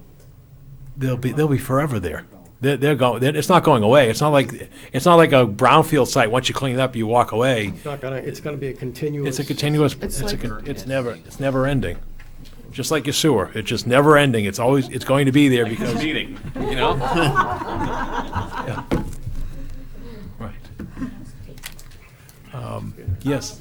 So I guess, just to clarify, some communities are looking at rolling this into their tax base as opposed to setting up an enterprise fund, or? I don't know how they're doing it, quite frankly. I mean, those are your options. Your options are either roll it into your tax base, do it as an enterprise fund, or seek some kind of a funding source, such as a debt exclusion or override or so forth, to meet those challenges. So you've got to pay for it. We can't attain it. As a town meeting representative, if I were to vote to start this enterprise fund for $60, is that not in fact doing a Proposition 2.5 override, but not letting the voters in on the vote? Because The end around. it's an override over the tax base, but we've put it in another ballot question, another article question, and therefore we have our 2.5% over increase, and now we're saying we're gonna put an enterprise fund, and we're gonna get that money differently through the sewer bills. Is that a sneaky way of putting an override? Well, I don't like the word. It's not a sneaky override. Well, It's a mandated cost that we have no discretion over. So if your solution is put it in the operating budget, Mr. Manager, and we'll cut that $2 million out of the operating budget, then we'll be glad to come in with a proposal that closes fire stations and does other work. If that's what the community seeks to do, or if that's what the Board of Selectmen would like me to entertain, I'll be glad to consider not that. what I'm saying. But I don't know how else to do it. What I'm seeing is we've seen the model in other communities. The way they do it is with, and you can see them up there, whether you're in Reading, they're doing a stormwater enterprise fund, Newton as an enterprise fund, Westfield as an enterprise fund. I don't know how else you do this other than doing it much like we do the sewer system. And we could run the sewer system the same way. We could pull in these Absolutely, but workers. I think when I was, just to clarify, we voted for the grinder pumps, was it this past year or the year before? We just keep Couple years adding ago. little fees into things, and I think that as a town meeting rep, you've got all these articles coming forth, and you're not really thinking about it in that sense. So I just wanted to state, it is above and beyond all the 2.5%. We are asking our residents to pay for this money, and that everyone here in this board agrees that's what we're asking. If we vote yes, that's all. I just want clarification. I'm not saying that I have a solution one way or another. I just want to understand where we're getting the money from, and I want the public that's watching this to know where we're getting the money to, so. Thank you. I think we've made it clear that's. But it's an unfunded mandate from the state, so. And so if it went to ballot and it was an override question and it failed, we'd be right back we have to put it in the other way. I understand. So I guess Because it's that an unfunded mandate. It has to be done. Hark's On a it. a larger question is what is the authority of the town meeting rep to go over your 2.5% override limits? And I think that. But they're not. They're not going over the 2.5 limits. Well, it's in addition to the 2.5. It's in addition to, so But it's it- just putting in a different The bucket, 2.5. but it's, when it comes to my pocketbook, it's the same bucket. I agree with Laura saying, but I think, for an accounting standpoint, I think the town's better off to put it into an enterprise fund for many reasons. First of all, it's more transparent. Where is your $60? So everybody's gonna be able to see that. Also, the Department of Revenue is gonna certify their undesignated fund balance.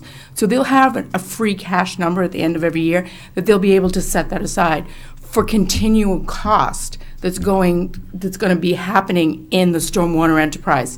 So you won't have to go to your free cash, your reserve fund to fund this. Again, it's just like our sewer enterprise. You know, if they have $1 million of undesignated, it's used to, if a pump station fails or they need to go in and put in some new sewer lines, the money's there to do those projects. So we don't have to take money from other sources to do that. I think running this as we do our sewer is a good way to run this. It's more transparent. You actually see what was the cost to run this program. If you run this through your general fund budget, you lose that transparency. And it forces us to recognize the fact that the state keeps pushing down unfunded mandates. And we need to work together, not only this community, but with other communities, and go back and push back. If we don't want to have, if you keep saying, oh, we're going to go above the authority of the 2.5%, then we need to push back and tell them to fund this, or give us some sort of abatement, something for it. Well, we could do that with special ed, But it's too. a federal, this is federally driven. This is federal. This is Federally driven, this is yes. federally driven, not It's state partnered driven. with the DEP, but it is federally driven. Right. But we need to, like, again, you know, it's easy to complain about stuff. And No, I think it's easy to spend money you don't have. That's, I think, much easier. It's easier than even complaining. It's like, okay, yes, yes, Forget the yes, elderly. yes, yes, yes, yes, yes, Trust yes. me, my father called me the other day. When the $60 becomes inadequate because of inflation, what's the process of increasing that? Increase it. We bring the budget to town meeting, just like we do the sewer operations. If our costs of the treatment go up at the treatment plant in Lowell, the sewer budget goes up, it gets presented to town meeting votes the budget, it then gets calculated based on the sewer accounts and the average cost per bill. You know, so it's Yeah, but be we have no extra different. money, Paul, for that. What? We have extra money for that in that other fund. One other fund. If the rates came in from Lowell and they Yeah. were higher than what we planned for, Yeah. or what we charged for, Yeah. we have the, don't they have a transition fund, whatever it's called? They have No, I mean, sewer that's- enterprise free cash. Right, and that's can where we use some pull of it. it. Right, and that's what would happen with this fund. You would eventually, after You you run first. out of it. What if he's asking, what if you run out of it? No, he's asking if the cost to run this goes up over time. program It goes up exceeds over the time. $60, will you, and yes, you, just like we do our sewer, if it's the cost is more than what we're taking in, then we're gonna have to raise our sewer costs. That's just what I was gonna say. Now, you can That's what happens with the subsidize sewer. those costs with the money that you have in your undesignated fund balance. But if you don't have any But money. I also, yes, you can do that, but I also caution to do that because if a pump station blows up, Right, you're right. gonna have to spend $500,000 He's to saying, replace a he's saying pump station. theoretically, if you had no free cash in your enterprise and you went over the budget, that would Right. have to be borne by the levy at the next. Right. Correct. The next That's right, recap that's sheet. exactly what I was trying to say. Right, but that's, Just like they do with the sewer, they raise the rate, that's all. yeah, you raise the rate, you'd have to. And again, it's gradated, so, But the Chelmsford Mall property is obviously paying a greater cost than a residential home because they obviously have a greater area of paved impervious surface. That's how it's born. I mean, it's, you know, believe me, none of us want to come here and say, geez, we'd like to implement a new program, we need $60 per year. The bottom line is the federal government has implemented this program, you know, and they've caught up to us now because they've already completed New Hampshire. We're now in that next wave of states going forward. And we have to meet this cost. And if you don't meet it, then you're subject to fines, penalties, and other issues. You can't ignore it. And if you don't comply with the law, those are the penalties that you will have. And in the full presentation that was presented to the Board of Selectmen last week, 2 weeks ago, we saw the examples of the penalties that have been implemented in this program in the past for communities that don't fully comply. Yes. One more question. Sure. Sorry. No, that's fine. On the enterprise fund, Yeah. if we do an enterprise fund, that's not tax deductible to the tax. That's correct. Yeah, I noted that All right, so earlier. That's why they're saying, why wouldn't they put it on the if you put it on the tax base? Then it is. You know, I'm not saying one way or the other. Right, no, is better. but that's been the debate on the sewer project, right? You know, they stopped funding the sewer project with excluded debt and did betterments and other, and capital surcharge fees, right? We have a capital assessment fee on the sewer project.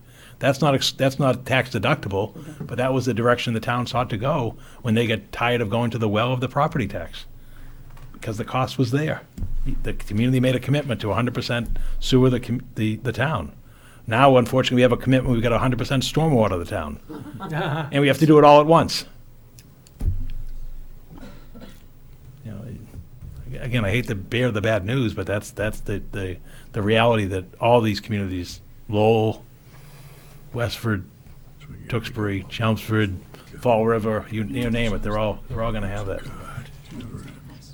One last question, Yeah. this is just You hypothetical. vote If the we enterprise vote for to this dissolve and we the find out enterprise the funds, federal government take the money changes back. their stance Mhm. in some way over the next 6 months, what happens to this fund? Well, Do we well, continue to collect it, or do we pull Well, it back? it wouldn't because- become effective till July 1. Right, but we So we it- won't have a meeting in Well, but then between you'd be, then and- no, but then you wouldn't do anything, because by then, the 100 days of the presidency would be over. We'd know what his big programs are.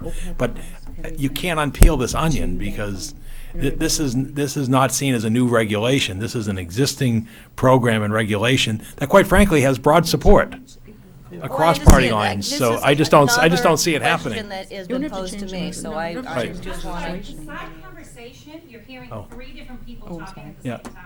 okay, no, it has broad support, you know, people enjoy the fact that you can now jump into the Charles River in August, and you can go into the Merrimack River and really want to. if you really want to, and so forth, and the phosphorus levels and so forth, you know, I just don't see it going away, despite the change in administrations in Washington. And again, we will continue to prepare until we hear differently. But at this point, I have no indication that this is a new program that they're now going to say, all right, we're going to stop at the states we have now. And even though Massachusetts signed its agreement a year ago, well, we're no longer going to require you to do it. So, Thank you. believe me, we've got enough things on our plate. We don't need Question's been this. posed to me, Right, you know, exactly. why don't we wait and see, so. But the problem is we can't wait, because the dates kick in, and if we don't submit our plan and we don't start acting, and if you bring it back to earlier, you saw the issue of the snow and ice, why I was putting more money in the salt budget, because one of the changes that the community will implement as a result of this is we will not be putting sand down in the roadways like we do today. And therefore, you're going to have a greater cost for salt, because what you're going to be doing is similar to what the state does now and what other communities do. You're going to be putting out the pre-treatment. And I guess one thing you will see is you will actually see probably more paved surfaces in the wintertime, because you won't be putting the sand to be the adhesive surface. It will be the roadway itself. So it might Hey, have added that bonus. benefit, but it's going to be costly. And that's a cost that's going into the budget as well, in terms of the snow and ice removal. Okay, that's all I have. Again, I'll be out with a budget on Monday. Again, once we get the cherry sheets on Wednesday, we'll distribute them to everybody around the table, and they'll be out there. Once we get the information from Neshoba on Friday, we'll get that information out. And again, we'll have the budget released on Monday evening. I know Finance Committee's anxious to get going with their budget hearings, because at that point, you know, we'll be looking at February. Yeah, I think initially we had talked about starting this week, but with Yeah. your budget being prepared on Monday and Yeah. with the meeting on Friday with the Neshoba Valley, I think Right. next Thursday is when we'll get Right. going. Okay, that I'll Anything else? entertain a motion to adjourn, unless you have anything else. Move to adjourn? Second? Okay, all in favor? We're adjourned. Aye. Aye. You know,